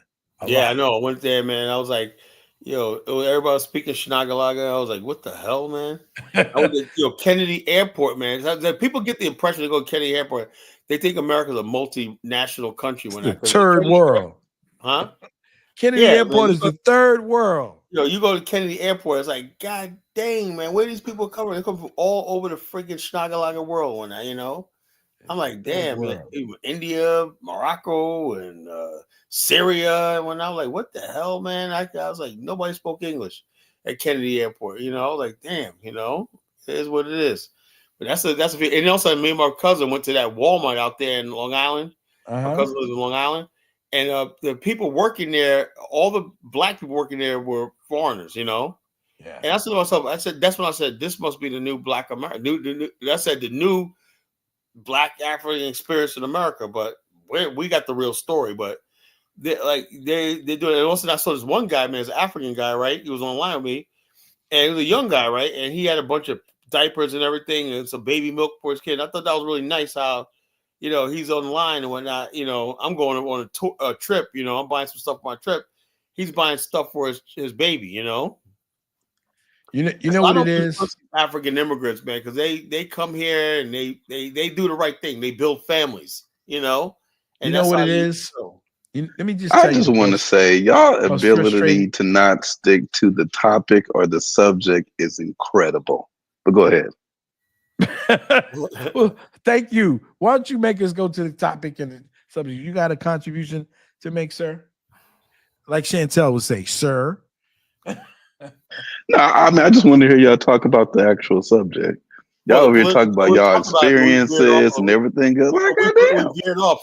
I think. Hold up. I think there should be, and like I said, I want to hear some opinion. Dollar Bill told me what he thought. I think there should be a black political party, and I said I saw what went wrong with the Black Panther Party, right? And basically, what it is this, right? When you saw about the Black Panther Party, right? What attracted them was, like they said we want to attract the youth, and so they had to have that militant look, right? Unfortunately, it attracted to people like Huey Newton, good or bad, whatever like that. And these guys were about just going toe to toe with the racist pigs and stuff like that. Then there was like people like Ben Wahad Daruba, he's more of a intellectual from New York, right? And Bobby Seale and what's this guy Bobby Rush, remember him? Yeah. And other people. There was real prominent black people who became congressman, everything that was in the Black Panther Party. How did it fall apart? It all fell apart. And then what happened was the Democrats sweeped in and say, something, why don't you guys come with us? And it's all about the money, to be honest with you. And when it really comes down to it, like the Uhuru Party was once an independent party, whatever like that, right? But the American Socialist Party co-opted them. Well, let's say Jonathan. He's a California guy. The Black Panther Party fell apart because of local Democrats and Ronald Reagan. No, they created all of these anti-gun laws because of the Black Panther Party. That was the first legislation of gun control. I know, but hold up, but Jonathan, you're missing my point. Jonathan, I know, but what? Hold on. Let me say this. Give me like 2 minutes, right? The whole thing is this. That was one part of the Black Panther. That was a distraction, right? The guns and stuff like that, right? The real threat was not with the black. The white man ain't feared no black man with no gun, no Black Panther part of the gun. They got way more guns, What they feared was black people organizing politically. Like a clue was J. Edgar Hoover said. He said we have to stop the Negro. That if he gets involved with any black national stuff or organized politically or anything like that, he will be a dead Negro. Remember that dollar bill? Oh J. yeah, Edgar but Hoover said that. So I no, think they that didn't they really were care both. about that. Also, he did not care about black criminals. He didn't care about the mafia. Well, as long as we were killing each other, they don't killing each care. other and doing a crime, they don't care about that. But the thing is, they were scared of the guys. Like, for instance, I read Geronimo Pratt's life story, and this is one of the things that Brother Baruti and I kind of like, because he's a cultural nationalist and he believes in Karinga. And Geronimo Pratt said he was, that he was a snitch. Yeah. Okay, and he snitched them out, and that was how he got his position, where he got his position. Okay, and Geronimo, I believe, was from Chantel's hometown, Louisiana, and he fought. I think it was what was that war? My father fought in the Korean War. It was the other one, the Vietnam War, and because of his prowess in terms of showing the Black Panther Party how to fortify themselves, how to use guerrilla warfare, and all of those type of tactics. Okay, they were very scared of him and put him in jail for 30 years on a murder that he wasn't even in the state of California. And they convicted him and had other guys, so-called infiltrators, come up and frame him and put him in jail to die, a life sentence. Had him in I'm sorry, that's my computer going off. They had him in solitary confinement, okay, for 30 years, 30 or 35 years in solitary confinement because they didn't want him to be around other prisoners. You got to read. I can't remember the exact title, but if you look it up, it's Geronimo Pratt's. He actually died in Africa. Yeah, with Tanzania. Mm-hmm. But what he said a few years ago before he died? He said, "Look, I see now that what we were trying to do was impossible." He said, "Look," he said, "we tried to build it inside of America, right?" And he basically said, "Well, all stuff we were talking about building the Black nation should have been done outside of America." That's what he said. That's what stuck in my head too. He said, "The bottom line, we wanted to overthrow." We said there was a thing where some of them talked about, not just engaging in the political process. They said they want to overthrow the racist American government. That was impossible, Exactly. And so they realized white people are not gonna let us succeed. That was one of the whole reasons for having the Civil War. They were not gonna allow them to do what they're doing in South Africa. Okay, printing up their own money, having their own land, doing all those things, allowing them to do whatever they need to do. America was not gonna have a North and a South, okay, unless it all fell under one Union Jack. And they're not playing either, So all these people, like I said, a couple of years ago, right, when Obama got elected, there was this movement to succeed, Texas to recede from the Union. Remember that? They had a lot of support and everything, but that died down because I guess somebody said, "Yo, look, man, you keep pushing this shit, whatever," and it sort of died off. So I remember on Blog Talk Radio, the guy, one time his following was like, "Yes, we need to secede, man. Texas independent nation, Texas nation, whatnot." And then I don't know what happened, but the bottom line is they all got scared and whatnot. You know what happened? What? David Koreski and those guys that came down from and went to these different places in Texas. People don't realize. And those marshals came out there and started shooting people up. Okay. And because the American government is not going to allow you to have a separate nation within their nation. It's not going to happen. And when I tell that to Baruti, he's telling me about the, New Africa. I'm telling him this is not going to happen. Or this remember H-Rap Brown? Yeah. And that's why when Jonathan said something about, he said earlier, I don't know if you listened, he typed in the chat room, but what about what Khalid Muhammad, like, look, I have no disrespect for my elders, one like that, but they're not living in the time, my age, my time period, All this stuff like that means absolutely nothing right about now, Everything that the stuff we're facing right now, Elijah Muhammad, Marcus Garvey, all of it could never imagine the shit we're facing right now. We didn't have a gender divide, we didn't have all the stuff that we're facing right now back then. So no LGBTQ, RST community, real stuff that we are forced to deal with. We didn't have the Chukus of the world. They were getting assassinated, death threats. We don't have the Chukus of the world going to jail for no reason. About Shelby. Nah, they didn't have to deal with the little weak shit y'all got to deal with today. Okay, it's weak shit. Bottom line, hold up. How you have? But hold on, Kyle. When you have a community, because we talk. Hold on, Kyle. I don't want you to jump off topic. We have a community that can't even decide what a black woman is. Kamala, explain that to me. Those are white people. No. Those are white people. Those are white people. No, those are black people. Look, Jonathan, are you on crack? Black women are on a. I might be on crack. Because I haven't run into anybody they're so mad that doesn't know the difference that are black. They're so mad over Kamala. You ain't been in America. You're missing down. She agrees with you because she's a Kamala fanatic. They're so mad over Kamala, who ain't even a black woman. They're ready to tear our freaking community. No, Colin. Do we have to show the video? Yeah, I think we have to show the videos. I guess. No. Don't show videos. Don't show videos. I got a question. I want to ask you before y'all get. I'm gonna show you a video of Big Keisha. Y'all old people really can't stay on topic. Yeah, Big Keisha. But just out of curiosity, what liberation movement were y'all a part of when y'all were younger? What exactly did y'all do? No damn liberation and clearly that you're not in the liberation movement now. Why did you get out? Right?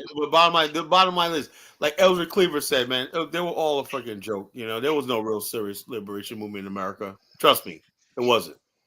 It was all hype. Now, all right, so when you were younger, why didn't you create one? Strokes. If there wasn't one. Heart attacks. There were a lot of things going on. What the hell is going on with You're Big like Black? What's wrong, Big Black? What happened?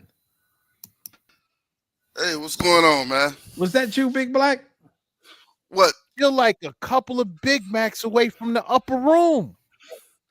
This is not this right here. Shouldn't be your focus. It really should. Oh yeah, it's a chick. Yeah, this was funny. This is funny. Yeah, okay. And I thought these were outliers, but the way every time I turn around and there's another black influenceable black person who is in support of Donald Trump, it's like I'm surrounded. It's like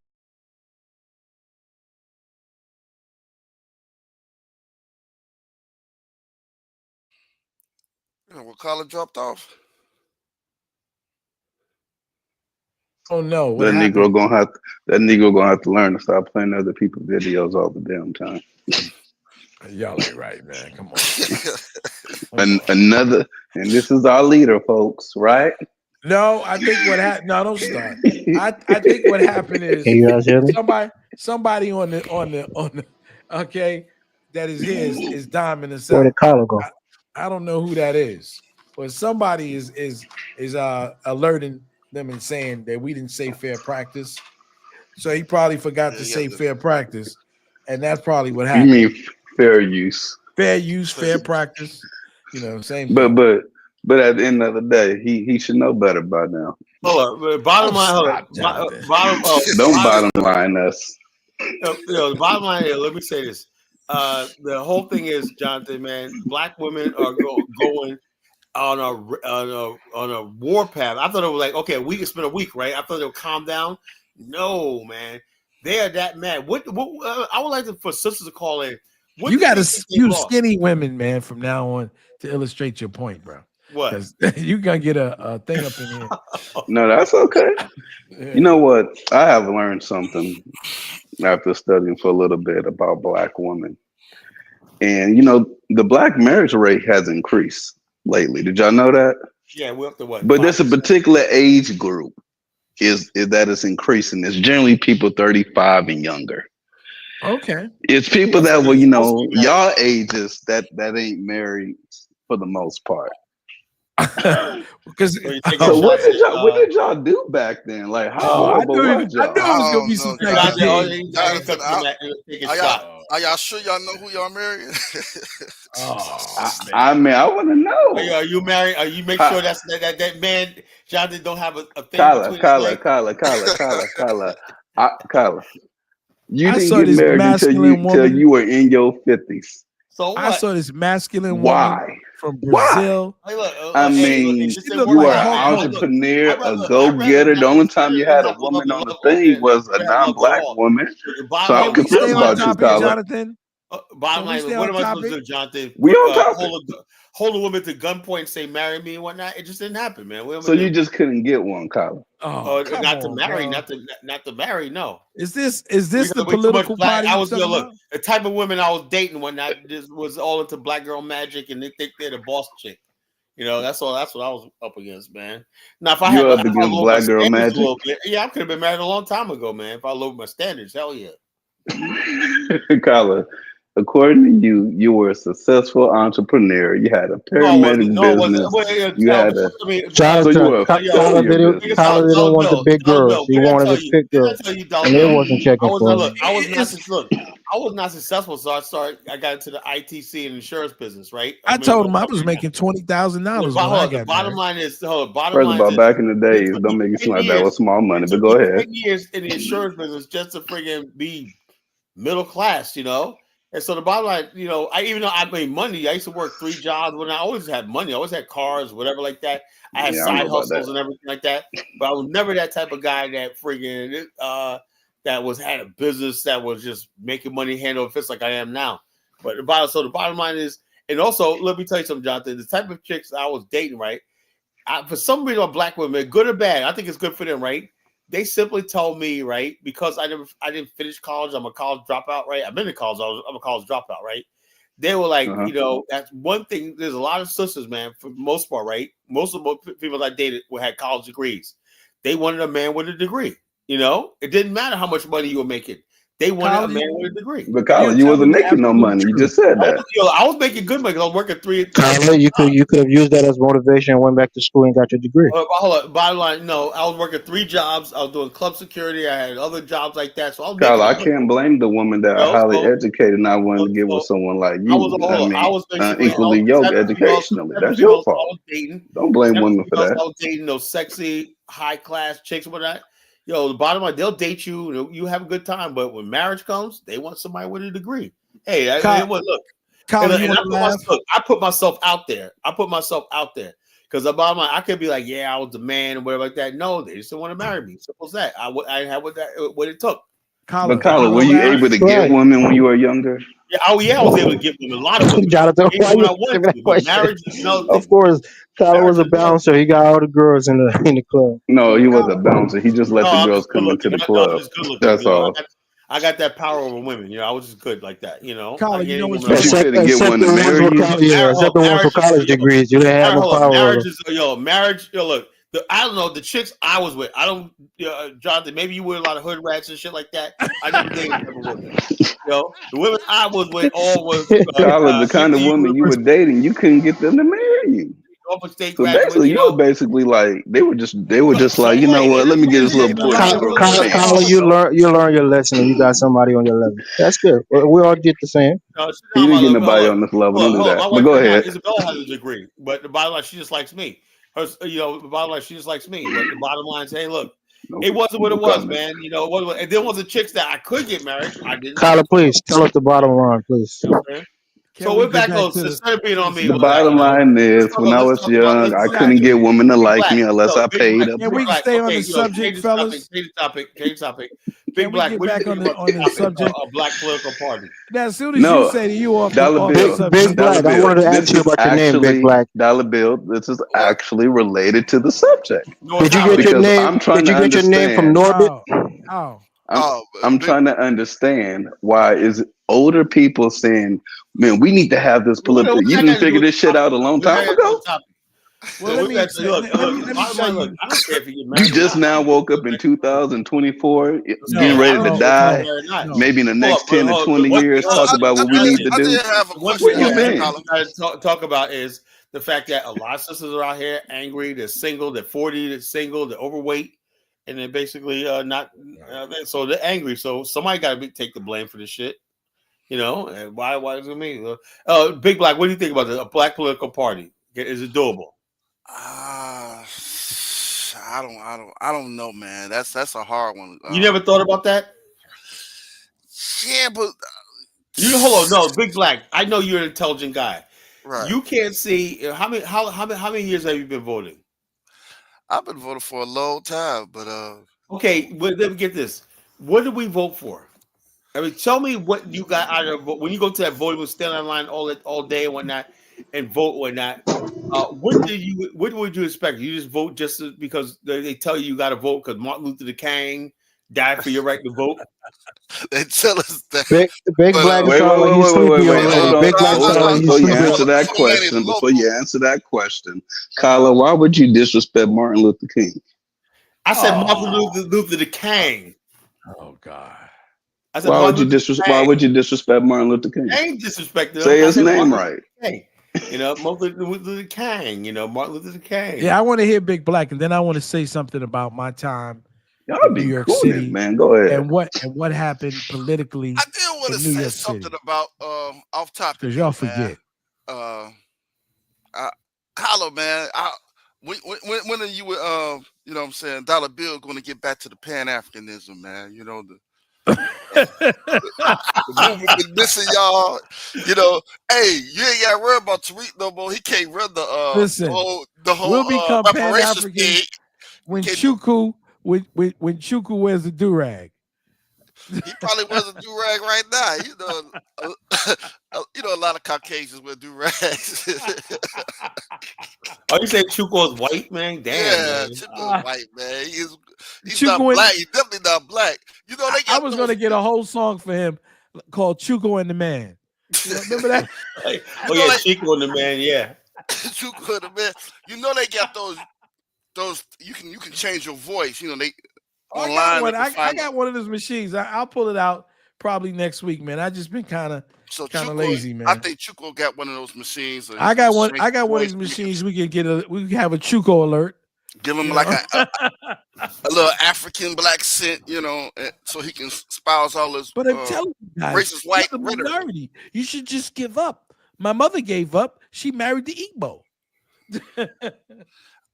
Every time I hear him, I'm like, why does Ant-Man keep saying I'm a high school drop? I know I'm a freaking college dropout, you moron. You know, I graduated from high school in 1986, class of 86, you know. The bottom line is this. Hold on, Carla. What age did you graduate? I graduated at the age of 17. You want to calculate his age, Jonathan? 17 or 18. The math ain't math. Because you can't tell these mofos nothing because they get up there with it. I'm not telling them a damn thing. What I will say, that'll make you blah blah blah blah blah. Yeah, I don't care, man. Jeez. Go ahead. Let me tell you what was happening. I'm trying to figure out what the problem is. Because it's like there was this. He goes, "You old as fuck." So what? I'm old. So what? Kyla, it's not that. It's just that when I look at the black vote, the black female vote, the black male vote, it's the younger ones, the millennials, that pulled away from the Democratic Party. Not people your age. No. It's the younger ones that has the marital increase rate. Not your age. Something to drink. I'll be right back. That's what it's got to be. I'm starting to realize what our problem is. Let me tell you about you millennials, right? When we had something in the tell us about us. Back in 2018, I believe it was, when Pharrell came in and whatnot. You millennials with your freaking tight jeans on and shit like that, you know, with a fucked up janky haircut, whatever like that, and your whatever. You millennials something else, right? You guys are the most Kamala loving, Democrat, LGBT supporting. Yeah, you know, Big Black know what I'm talking about. These millennials are crazy. Y'all did start copying the white people with the tight jeans. Yeah, y'all did. We weren't wearing the tight jeans on and whatnot. And I'm saying to myself, what the hell's going on? Yeah, just out of curiosity, before we start talking about copying the white people with the white jeans, how did y'all old niggas dress back in the days? We wore baggy. We wore creased our jeans, right? No. Don't do that. Don't do that. You know don't do that. Don't do that. We creased our jeans. Don't do that. Sometimes we were so out creases. Jonathan, these dudes are wearing shoulder pads and shit. We was sagging. We weren't with no shorter pants. We talking about the women in the With no tight early ass, '80s. you know. No, we was wearing we was sagging our stuff, man. You know, Y'all y'all Look, trying to y'all act bottom, like we bottom line, wasn't. bottom Y'all line is trying to act like we didn't watch Soul after Train when we were kids after and I the was seen party. y'all old people in them tight ass clothes. Cut it nah, out. Oh, nah, I wasn't whatever. on Soul Trade era. I wasn't in the Soul Trade era, We ain't man. talking about the 70s, bro. We're talking about the 80s and 90s. Tyler, what year? Tyler, how old are you? I'm old enough. Wasn't how old was you in the 70s? I was like, what, 5 years old? You were 5. Y'all 5 in the 70s. How about this? So it was your generation that was out there being baby daddies. Okay, I got No, you. we weren't being there. Made sense. It was your The bottom line generation is, that hey, wasn't look, taking care of y'all children. I had two And it was parents your in my house. generation, Kyla. I had I've two caught on to I had two something because parents. you I had two always parents in quick my to house. disrespect Malcolm X. You know what I'm Because saying? that No, very I'm not same Malcolm disrespecting. X Yo, look, told hold Can on. I black say I'll people tell something? to you a quote create on the an panel. Hold on, yo, organization and vote Can I say I'll tell you a based something? quote on on the panel. desire Look, and hold vote on, hold on. based on Jonathan, intelligence. Jonathan, let me Y'all say didn't this. do it. Jonathan, Oh, Jonathan, let me say this. Let me say this so you can I'm gonna have put it, it to right? rest when they finish. So check us out. Check us out. I am not disrespecting Malcolm X. I'm saying the burden of life is on who? The living, There right? you go. I'm sick and tired of people when they don't agree with what I'm saying. Well, Malcolm X said this. Well, Martin Luther King said this. How Elijah long has he Muhammad been said this. dead? They're not here. The dead can't take the place of the living. That's what I'm So saying. I this is a agree. good They can't segue. take the place Can of I the say living, something? but they Can I say gave you something? instructions to No, but we don't follow have to and you listen. So, hey, didn't look, the follow it. structures, When they died, if that was the case, man, we wouldn't be in the situation we're in right now. can I say something? Yeah, go ahead. I'm loving this because I think this is going to be the last time that I'm going to hear these millennials tell this crap to me. Well, what did you do? Okay, Papa? All right. So in 1989 in New York City, the first black mayor was elected by my generation of young people. And Yep. and why did that happen? Well, there was a series of events, right? That people were being killed in New York City.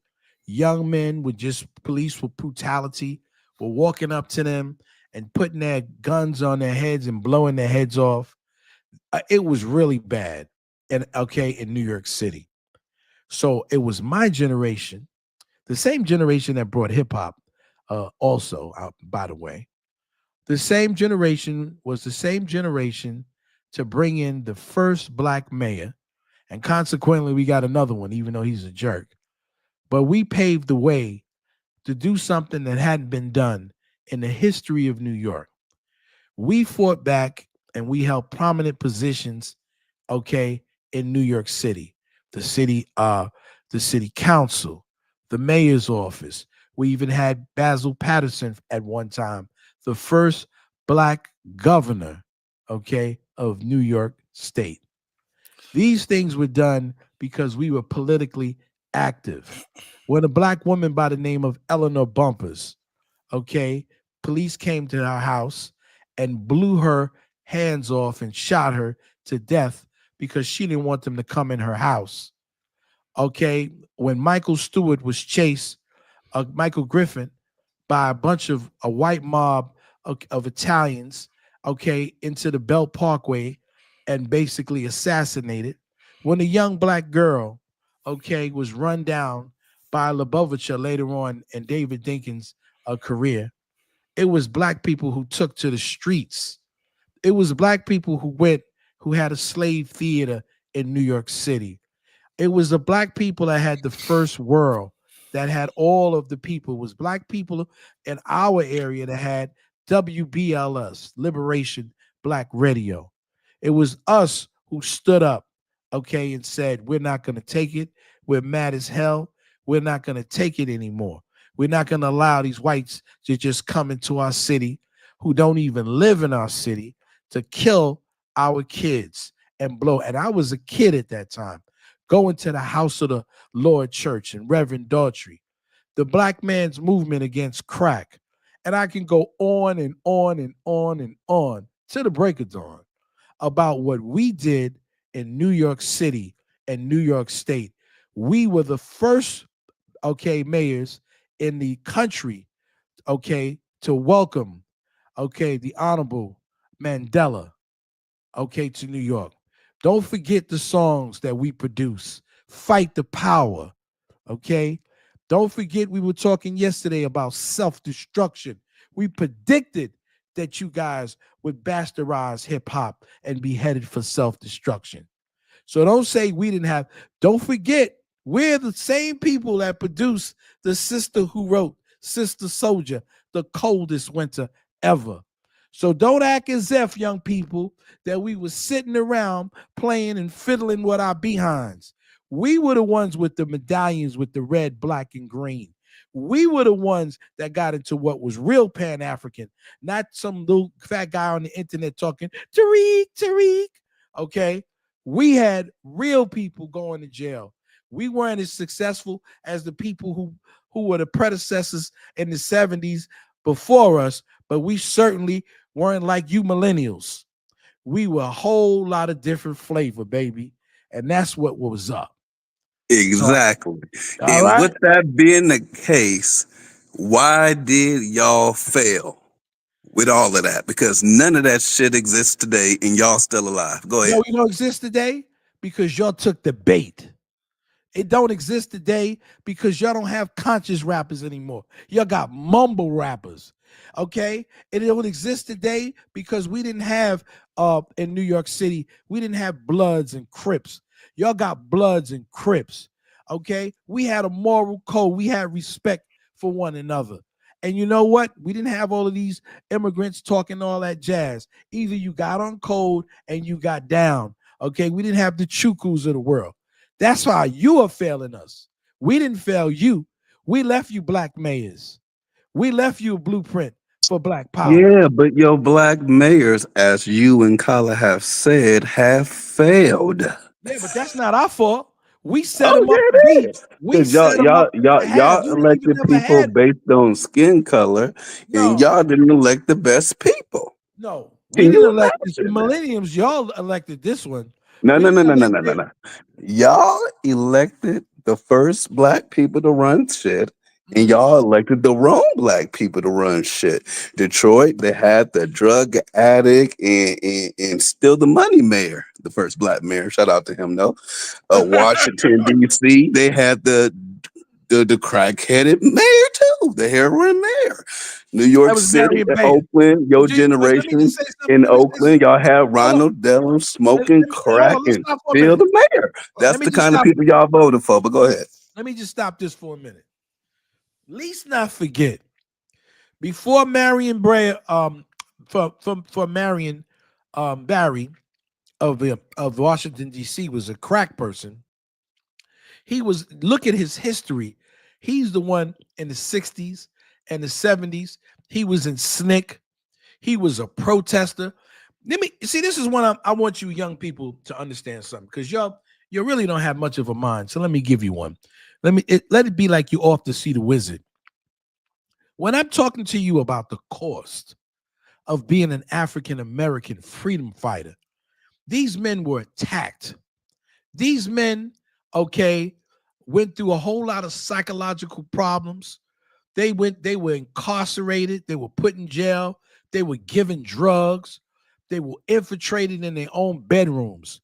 And so when the result of some of the stuff that happened in the 80s, because they were already compromised by people who never gave a damn about them. Some of these people, political prisoners, okay, this brother who just came out of jail only to die, Tupac Shakur's stepfather, okay, what was his name again? Kala, Talulu, Shakur, right? Something like that. Can you guys hear me? Can you hear me? I don't know if you can Yeah, hear me. yeah, yeah. Go ahead. Do you know how brilliant this man was? Do you know that I went to an acupuncturist once. She was one of his students, one of his disciples. This man was so smart. He went to China. He had a PhD. He went to China. People go to China every day. This man went to China in the 60s and studied internal medicine. And he came back and started treating people who were on heroin with acupuncture. He was the man was at the forefront of that. People had never even heard Do you know what happened when his sister got arrested? Okay, Chesamaya, she got arrested for actually trying to rob a Brinks truck to liberate her people, right? And she killed someone. They had her in jail. They said that he must have been the mastermind to break her out of jail. They never caught him doing anything wrong, a medical doctor, but they figured he was the smartest one around. Obviously, he was the one, okay, to help mastermind it. And they put him in jail for 30 odd some years and let him out a week or two before he died. This is the kind of stuff that people did. How did they fail? They failed because they had white supremacy on their ass. They failed because white supremacy had a budget. They didn't have a budget. They weren't getting supported by black people in the community. Y'all don't even support Kala. Kala try to get you guys to support him with the BAIO. Your guys don't want to do shit. And so when black people get out there and put their lives on the line and try to help their black folks, what do you think they do? We breed people like Chuku, those type of individuals who sit back on their ass 10 or 20 years. What the question should be, not what we have done. What are you doing? What are you doing? Instead of you sitting back and saying, damn, you didn't do this, you didn't do that, you didn't do this. Tell me what you're doing. I told you what my people did when I was your age and younger. We got out there with Dr. Amos Wilson. We got out there with Dr. Ben, okay, with Chancellor Williams. We went and we studied, okay, to show and prove who we were in our community. We worked in our community. We had drives in our community, okay? We had food drives. There were Black Men Against Crack. What has your people done for us lately? What are you doing? We don't smoke crack. We don't kill each other like y'all did. Oh, yeah, oh, We really? get married more than y'all did. We make more don't money smoke than crack. y'all did. This is the Everybody most Ain't disrespectful that generation something? I've seen in my life. I never Ain't smoked crack. we're the We don't ones that smoke crack. remove I never ourselves smoked away crack. from the Democratic Party. I'm Y'all the definitely ones that crack. hold on to them I balls never for So, dear smoked life. crack.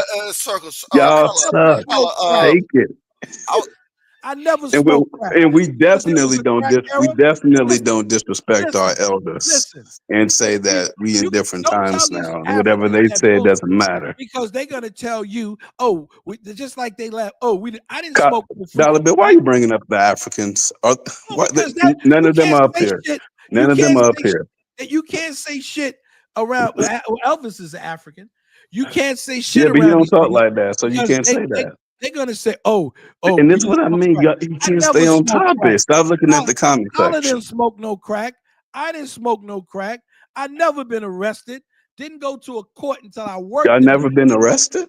Nope. I never been arrested. Nope.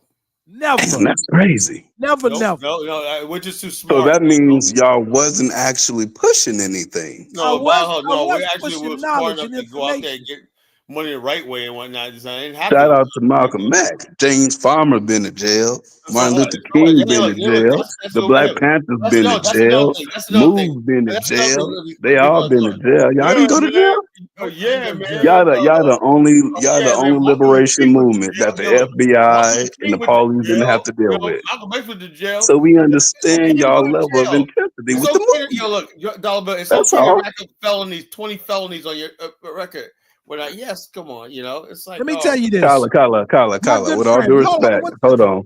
Hold on. Kala, Listen to this. with Hold all on. due Let me get respect, you power. have no felonies on your record. nope. And Let I me tell know you. everybody that I know that's a felon have surpassed you already. Listen, What let me Okay, the just that's say good fuck for this. have them. you been doing with your life? Bottom line is that, look, I can go look. I can Why basically, like, somebody it's said another Carla thing. missing a teeth? This is another That's thing. They not always true. say, oh yeah, I know a lot of people past me. They're bullshit. You're lying. You're You know what I bullshit. can say? I can say I No, never no, no, been no, around. Kala. I'm But willing listen, to go head No, up with you right bottom now, line, look, hold resume to on. resume, I know for and a make you fact look of the like a matter is, damn fool. hold on. You better look. Somebody may get Let's lucky. do it. He may be friggin' selling friggin' what bean pies over the corner or trying to sell a t-shirt, but he ain't doing Kala, no real. that's what y'all Look, Big did. look. pie. If he's Kala, not that's doing, what y'all did. I guarantee you, he doesn't Never have a smoked business bean like pies, mine. bro. Oh my gosh, Tyler, you don't Tyler. have a business. Your sister has a business. You're No, an I have a employee. business. What? I And have to a business. But listen, disrespect why are black you? Yo, I women have a like you business. You know, did, to I have be a Jonathan, why are business. employed you? by a very But black Jonathan, woman, that but is I am why? not so employed by disrespectful. anybody. Why I'm an are? Why are MGA. I'm you not gonna That's flex a on attacking? you. that's a fair point, Jonathan, about the Yo, I know the it's a strong fair black point. woman starting a listen. business. You So hold on. listen. Look, bottom line is Go we're in ahead. partner. We're in partnership together. And the bottom line is this: I have a business, ITC, Listen, and listen, we listen, just have listen. hold up. I Hold up. We understand just many have hold up. We CEOs just always happen to say we're in hold up. We just partnership happen to sell when they're actually the owner and the boss. But employee go and ahead. group plans for people. I can take my agency, that my computers, my call center, and I can basically sell any product in the world. That's how big my business is. We could switch. I do insurance right now. I can switch to anything else. I can sell any product in the world and get and scale it for anything. Let me just say this to you. I had a friend, a very good friend named Robert Joyner, and a lot of people from New Africa used to come down where he lived in Huntsville, Alabama, and he would get them out of jail. And Robert never had a record. He's helped so many people who were revolutionaries. He got them out of jail. Okay, he showed them how to farm. Okay, and all of those things. You don't have to have a badge to say, oh, because I got a record or because I was a criminal, that I was down. And that's the problem in our community. And I'm not saying anything against you if you have done that route. If you have gone that route and you've come out of that, that's a beautiful thing. Okay. But that doesn't mean that I'm somehow disqualified because I didn't go that route. I didn't go that route. Okay. And it wasn't, maybe I was lucky. Maybe I was lucky in that respect. But I was out there in the trenches. I was out there with some of the greats and I participated. And a lot of times you have to be that way to be inside to know what's going on. You have to know, okay. So people did come to my house and check I was part of that black desk. Okay, I was blackballed from several different jobs from being around people who were revolutionary. Dr. Amos Wilson never went to jail. Dr. Amos never went to jail, never had a record. But that didn't stop him, okay, from being the prominent person he was in the community. So we have to understand that, okay? Whatever you go through in this life, everybody has their own journey. That's it. You have your journey, everyone else has their journey. But everyone wasn't on crack, man. And so to project this that way around certain people who would love to say, yeah, I tell you, they were nothing but drug dealers. They were all robbing and stealing. They were all on crack. Miss me with that. Because no, I was not. But I was still doing the work. I was still working with the youth, still working with the community. And I knew all of the drug dealers and I knew all of the hustlers. And I didn't have no disrespect for them. They all respected me. I understood the things that they had to go through. I was lucky. All my boys that were in that life, they would never do that shit around me, and they made sure because they basically said, "Man, one day you're gonna free us all, man. You can't be with this and whatnot." They would keep me out of that shit. They keep me out and said, "Nah, man, it's not for you. This part Tyler, is they not for said you." one day you were going to free us all. I don't have no idea. You tell them that's what they said. I can give a shit about none of you niggas. Hey, Carla. Hey, I Carla. don't give a shit Carla, about I, none of you Tyler, niggas. I had I a don't dear have friend me last fall I don't year. give a down shit these about steps. none of you niggas. I was Don't sitting have in the me fall street down these yesterday. People back in the days thought I was some messiah, and I basically went on. Yeah, I'm gonna free black people. I'm gonna build this one that. I bet Now they I'm like, did. yo, I'm now so I happy set my myself people free wasn't by born letting yet. you niggas go. Hey, That's what people Carla. tell me. Yeah, you're gonna be a great leader. You're gonna be this one night, and I believed it. And Hey, what's Carla. wrong with that? And you put us down. How did No, he no. put The you bottom line, down, man? you see your Come on. attitude, Jonathan. That's the reason why I don't fucking give a fuck about no more. Hey, Come Carla, I on, got a. bro. I, You I And you was that's know just I, exactly why you Chill put us out, down. Collar, calling Jonathan. yesterday. some of Leave you Collar guys alone. got Give him a some break, man. issues, man, You hear that me? y'all kind of displace verbal aggression with, man. No, Y'all no, no, gotta no. stop I it. can't leave Y'all like Kyler this. alone when he be You like know what it Malcolm is? Y'all X, hear me? Lapti Muhammad. Man, But you know forget what it them. is? You know, they Look, ain't dealing with what we got to bottom deal with line is, today. I you ain't want to letting listen. that shit You fly. want to My listen to son used to people tell me, Every say, that time you say don't that have to shit have your about them, talent. that shit works me up. I'm here oh, now. You don't ever want to respect me, but you respect people that they can't chastise you and tell you right from wrong. They're dead. Kyler, you can chastise me when you make sense. Okay, You I do want make What is he well, hold saying on, that's Kyler. not making Hold sense? on, Kyler. I want you to be an example for me right now. As a business person to a business person. Oh, yeah, Other you know about group that? is using your shit, the BAIO. They are doing more with the BAIO than you are currently doing. Be an That's inspiration to you me. trying to trigger him Dollar off. Bill, break this Send down them to niggas a cease and Listen, desist break it down letter, to right? these break it guys, down And to take your these shit and guys, advance it. okay, And look, then I will break be it down. Break inspired. it Go down for ahead. him, Dollar Bill. these guys are Break it clowns down for him, Dollar who Bill. have not ever even been to Liberia. They don't have any money concern in there. They're not helping anybody. They probably told to invest $300. All of this stuff is no talk. hawk. All of it is talk. Kala is showing you exactly what he's going to do in Liberia. He did it in Liberia. These interlopers that come in and steal other people's ideas. And you know something, Dollar Bill. Sorry, Dollar Bill, but hold on a second.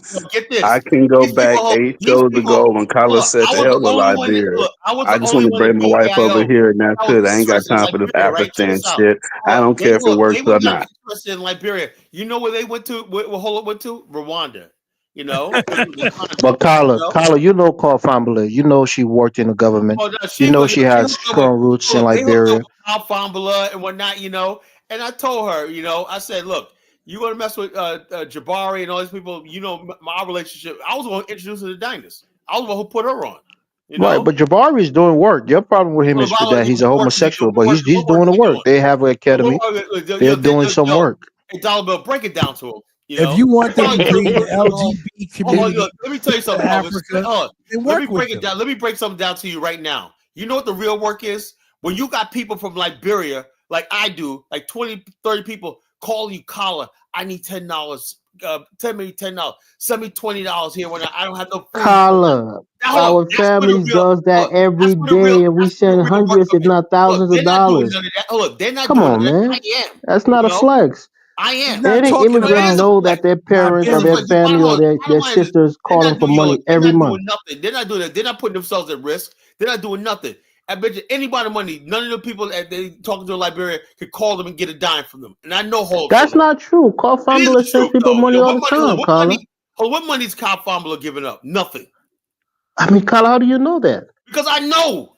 You I'm a don't know, student. Carla. You don't talk to her every day. I interact with her all the time. I know And her she gives brother. people money. I Brother mean, almost it's a every day. Liberian thing. I'm sure it's an African I thing. talk We to her send brother people every money all day. the time. The lady. Immediate family Hold members, on. extended family members, we send them $100, I talk to $200, $75. me and her brother and I are really good friends. You know, we talk all the time. She ain't doing shit, Elvis. Nah, Carla, you can't That's how say that. cool. We She's on heard- that focus on we that see the great. evidence. She has an academy, and she has a show That's every not couple no of damn Saturdays, academy. and You we didn't see the see the evidence proof of Tyler it. at the school. You didn't see him, all the children over there, and the trip that we plan on going there. So what evidence do you need more to see? Did you see the people that he brought there? Did they bring anybody there? You know how many people got paid because he brought people there? I did real work. Carla, did you A put higher Jonathan in the wages. back? I didn't put Jonathan when he dropped off. You know. Nah. Yeah, I did. I did real work, not no friggin' phony shit Where's they're their doing now. tour? Where's their work? What are they, what are they doing with it? Have they been there? Have they been on the ground? No. Hey, Dollar Bill. The answer is no to all of those questions. Let me change The the answer is subject a no. little bit. Can y'all hear me? Yeah, I can hear you, Big Black. Okay. I was listening to the show yesterday, right, Kyla? And you was steadfast on the us keeping our name African American. And I just want to run this by you, right? Oh, okay. We can Oh keep boy. we can keep our name. How about we keep our name African American and those black immigrants that come in, we just put their country name before it, right? I said that. I said So like like Ghanaian African American. Elvis is a Liberian. You know, I don't call him American, just Liberian. He's a Liberian. What you call Congo is a God forbid Ghanaian. he's You an know, American. Michael Olawale is a Ooga Booga Yoruba. And you know, Carla, yeah, you a bigot, I bro. believe You in a that. big bigot. Hold on. Like, You know that. so, I'm not a bigot. You know, You're a so, bigot, Carla. you can call me the so black Elvis would be starchy a bunker, right? Liberian African American, right? Jamaican. No, I be a Liberian. Liberian I can American. call him Don't Liberian. put the African in American in the same Well, sentence. Carla don't Yeah, want to we hear got that. no well, the Jamaican other guy African has American, another name. Haitian African Afrodamus American. got another name for him. No, I'm not yo, gonna look, use Big that Black. They're Haitians. No, not now Haitian African American. No. When they come over here, look, if when they we say get African Americans, we say African Americans, we're talking about us, the African story of America. Right, The African but I'm story of saying, America like, is not Haiti. I understand that, but when they come over here, you know, yeah, they're Haitians. Like they're Haitians. Everybody, but if we put the Haitian African American, look, Big Black, you got to get out of this everybody's delineated. stuff. Listen, they don't want to be with us, man. They want to be Haitians, man. Let them be Haitians. They leave the Zophon alone. Let them be free. Let them be free. Let them be Haitians. Kala and Big Black, you heard what was going on, right? Somebody was talking about Willie D from the Ghetto Boys, Trick Daddy. Who cares? Calling themselves Black American rather than African American. Check this out. And the immigrants can reclaim the word African, and you guys can take the Black American name. That would be cool. See, immigrants don't even know they were African until they got here. Illiterate from Miami when I talk about he's not African American. Not taking Look like he's from the fucking from the Republic of Benin talking about he ain't African American. We're not letting you Snagalagas take African American. Yo weren't even African till you got here. How the hell you gonna take African American? No, he's not no African American. You didn't even know you was African till you walked in.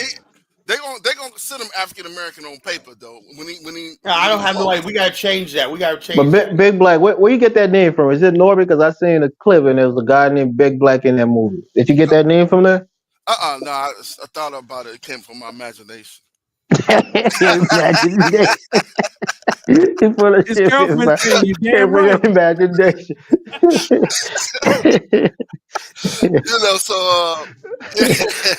Come on, Prince. Let Prince come up and tell you what he want to be. Prince was talking cash shit last night, man. Yeah, I like Prince though, man. And them, he's on crack, but Prince is cool, man.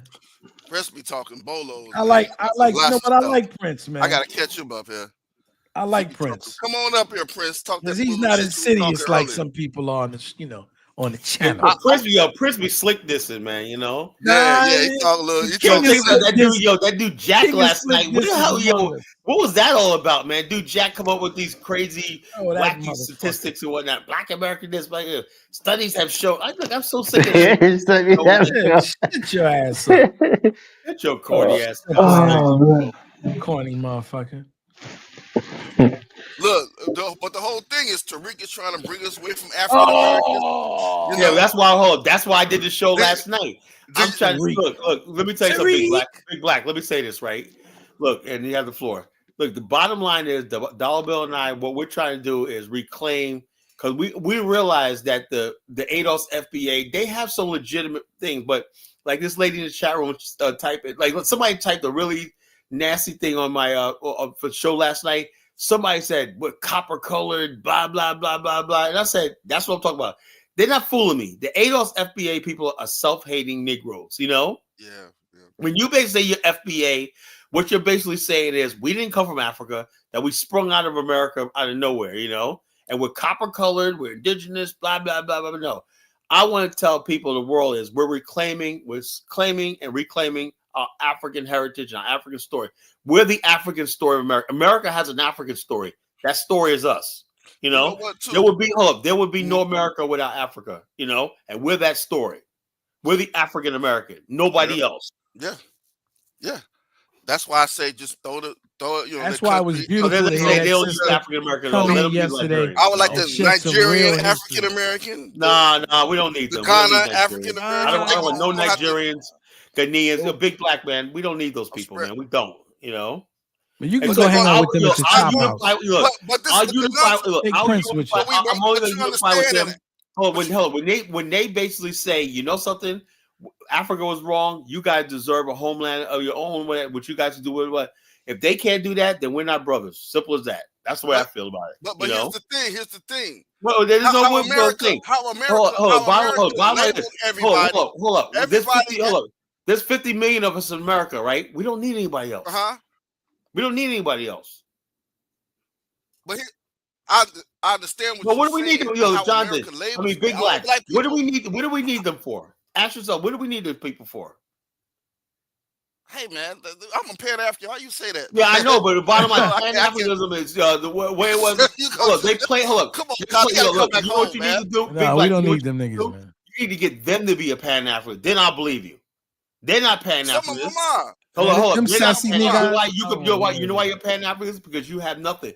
Let you be a majority in one of these countries in Africa when I then talk about Pan. That's when you put And it to the some test. of them are undercover Pan Africans. No, they're not a Pan Ain't no No, they such African. just thing as an undercover undercover Some Pan of them out African. here. They don't Some undercover of Pan but my they ass. just You get know. But undercover just scared to out of get cosplayers. shipped back. curiosity, No. just out of Some of them curiosity. scared to get shipped back as that problematic black person. To get shipped back to say, okay, I'm taking your green card and get shipped Oh, back because they're well, no, They we don't. got They don't send. They don't send problematic. you back for being a Pan African. Oh no, yeah, but you know what? shit. A lot of people gonna be sent Not back being a Pan African, because but just for being this crazy being czar they looked got. at as problematic. You know, He's they don't ready. want to rock. He's Some ready of to them No, don't send want them. to rock Africans are the not boat. problematic. They just don't deal. Big Black. They just don't like you, man. Come on, get That's over it. all. They're like Okay, Elvis. They just They don't don't like like you. you. You yeah, know, lot of they don't African like you, man. Americans. Hey, Big Black. they Look, don't like really like like a lot of Black Americans, right? You can't tell them that. I said, white people, they just don't like you. You want to black people in America, the only group of people always looking for love in all the wrong places. Listen. You know, Hey, if somebody Kyler, don't love you, they don't Kyler, love you, bro. hey, Leave it Kyler. alone. Let me give you something. A lot of African Americans don't like me. A lot of All them. right, I'm I don't talking fuck about. with them either. You know. Listen. Hold A on, that's lot of why them. look when I got Just my brother because like we. Dollar Bill, and I got a few other brothers. When I want to build with brothers that I can relate to and say, yo, we're brothers. You know, I don't call every African American my No, brother. listen what I'm saying, man. Just the term saying that you Pan African people, when you talk Well, that, I'm people not. look at I you don't like call myself crazy. a Pan African anymore. I don't Well, call myself Pan African. even if you say I'm a little pro black, have most of the community look at you like you're crazy. Come on, No, man. Come I on, just say, man. look, I'm for what's right. I'm for common sense. You know, because a lot. Let me give you a perfect example. I'm talking about Big God Black, right? damn, you did water down the common sense now, man. No, Come on, no, no. Tyler. What I'm saying is this. This is what I'm saying. Now, if I say that I'm pro-black, right, that means that when I see black people doing wrong right now, and I see white person or Asian person doing right, being pro-black, I gotta take the black person's side, whether he's wrong or right. I don't do that. All I'm You know saying what is I find interesting don't go is too that far left because you ain't gonna be Malcolm able to X was swim Pan back Tyler African. to the shore. Malcolm X Don't never do said he was a Pan African. How No, do no, you no, say that? no. Yeah, oh, yeah. He was Right, not a right. Pan African. Malcolm Now, X now, was now, now. The funny thing abolitionist. is, He was Malcolm not a X Pan was Africanist, you know. cut it out. Malcolm Nobody X was was a a Pan Pan Africanist. Well, African, okay, but he he did was have two black organizations. Yeah. nationalist. Bottom line, hold up. Khalid That's all. Muhammad was a These Pan are all semantics African, on word. but at the Semantics on same words. time was a black Malcolm X just knew nationalist. one thing: The black people difference were getting is the shit kicked out y'all of America somewhere to a y'all people disorganized. If you actually y'all look, took Pan Africanism if you as fuck actually look, Black America. Jonathan, if you actually read Malcolm X, right, instead of watching a You bunch of ain't movies, read it. you know, you get somewhere. I suggest the book I suggest you get was published in 1990, right? It was called Malcolm X: His Last Speeches. It was basically Did you ever get that book, Aldo? Well, who was the author of that? It was a guy that one of his The followers, only one right? I read was the one Don't tell me his that Manning life guy. story, Malcolm X by Alex Yeah. Haley. Also, he had a book called By Any Means Necessary. That was a good book. But yeah, I got one of those. I And got that. Never read that. no, his best book was Malcolm X: His Last Speech. He didn't write that; it was somebody else self-published. But that speech right there was published in 1990. That right there made me even more than philosophies of Ben Marcus Garvey. That's what made me become a born again nationalist because Malcolm X dropped. It was like his last 3 days of his life. The speeches he gave. That's why they killed him. When the stuff he was saying in that book. He But said he Kyler, Jonathan is a big fan of Malcolm X, and you seem to disrespect him at times on the platform. No, I'm not saying this big Malcolm X. I'm saying he needs to learn about Malcolm before he starts talking about him. I'm somebody that studied Malcolm X. Kyler, I think I Jonathan. know more about Jonathan, you Malcolm don't know. X You know a couple than of you. No, no, no. that Even worse you though. never Even read it. worse though, Kyler. Look, I can tell you As never read as him. a fan of I can tell you Malcolm never read it. X, You never read as him. a You know, fan of Malcolm X, I took my children to his you were a fan gravesite of at Malcolm X, Ferncliff right? You never Cemetery. studied him. You never really studied him. Beyond the studying part, Malcolm X was very more we complex. actually go to his gravesite every year. What does that mean? That's all symbolism. I went to somebody's gravesite. You You call don't it know. You never symbolism, read but him. that's how much of a sellout You you never hold on. are. You never You read. don't honor your He leaders. venerates, Look, I You yeah, can he don't listen to his venerated his things. respect heroes, your Kyler. leaders. That's a good thing. Malcolm X. Look, I read I Malcolm X, don't get and you, bro. Malcolm X's philosophy was a blueprint of how I lived most of my life. But I said at this point in time, right? No, it I am ain't. not gonna let Hell people no. say Well, Malcolm You X. give up, Colin. You give up your fighting Hey, spirit. Dollar Bill. Remember I was telling you? Wasn't Malcolm X mentored by John Henry Clark in his later years? But he was only 39 years old. I'm like 8 years older than Malcolm X. 7 When he years was older than Malcolm X assassinated. than when he died. So Yep. bottom line is this: I got seniority now. You know, I'm not gonna. Oh, you got seniority now, No, boy. no.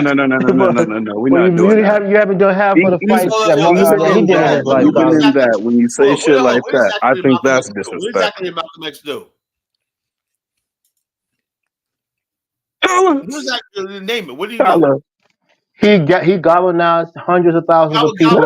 He no. spoke to them. Hold He on, hold went on, to hold on, Africa hold and the on, What did he Middle East and galvanize? hold spoke on, for African What did he Americans on their hold galvanize? behalf. on, He was hold a He clear on, was leader for he them. was more hold on. famous Kala, when he died than he was when he was Malcolm alive. X met with global Malcolm leaders. X Who wasn't even the hell popular have you when he met got with killed. except No. going to an embassy of Liberia and saying, I have Oh, a nonprofit you know organization. Please give me a diplomatic visa?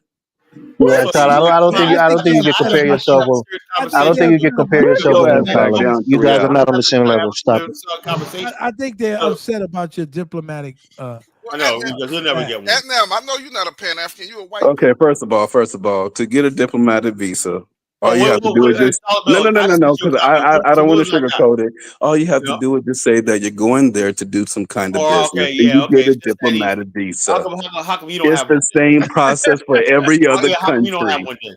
Just because Where's I your don't give a diplomatic fuck visa? about going to Liberia. No, I'm talking But about Why you you go had to ahead. got? go But to what is the Nigeria. You had problem? to get a friggin' Let me. You know what it citizenship. is? Can I just say this? It's something about this generation, right? Because for the most part, a lot of them haven't done anything but play video games, I know. right?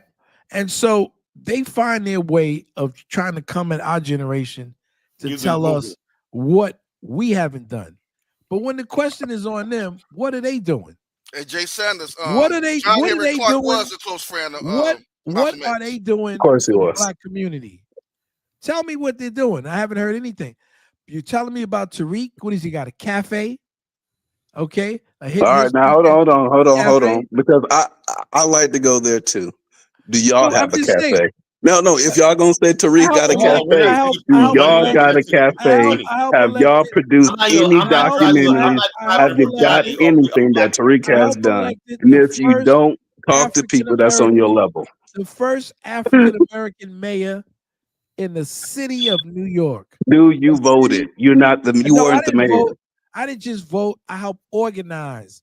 Okay, So I you volunteered on the participated in. campaign. I Congratulations. Shout participated out. in the What have you process. personally done Okay, to say all right. that you're on Tariq's I've level? And if helped you're not, thousands. why What's comment I've on Tariq people passed that you're Tariq's not on their level? level? I've helped What's Tariq thousands of level? Sitting there people. talking to African women, I've calling helped African women thousands of cheetah people P. learn And how we're to not. Yeah, read and get that's an really intelligent. education. You know. Okay, I've helped thousands of people for 35 years. Tariq hasn't done that shit. If he's 35, 40 years old, right now his damn self. I've fed people who are hungry. I've been out on the front Dollar lines in Bill's the official, streets. man.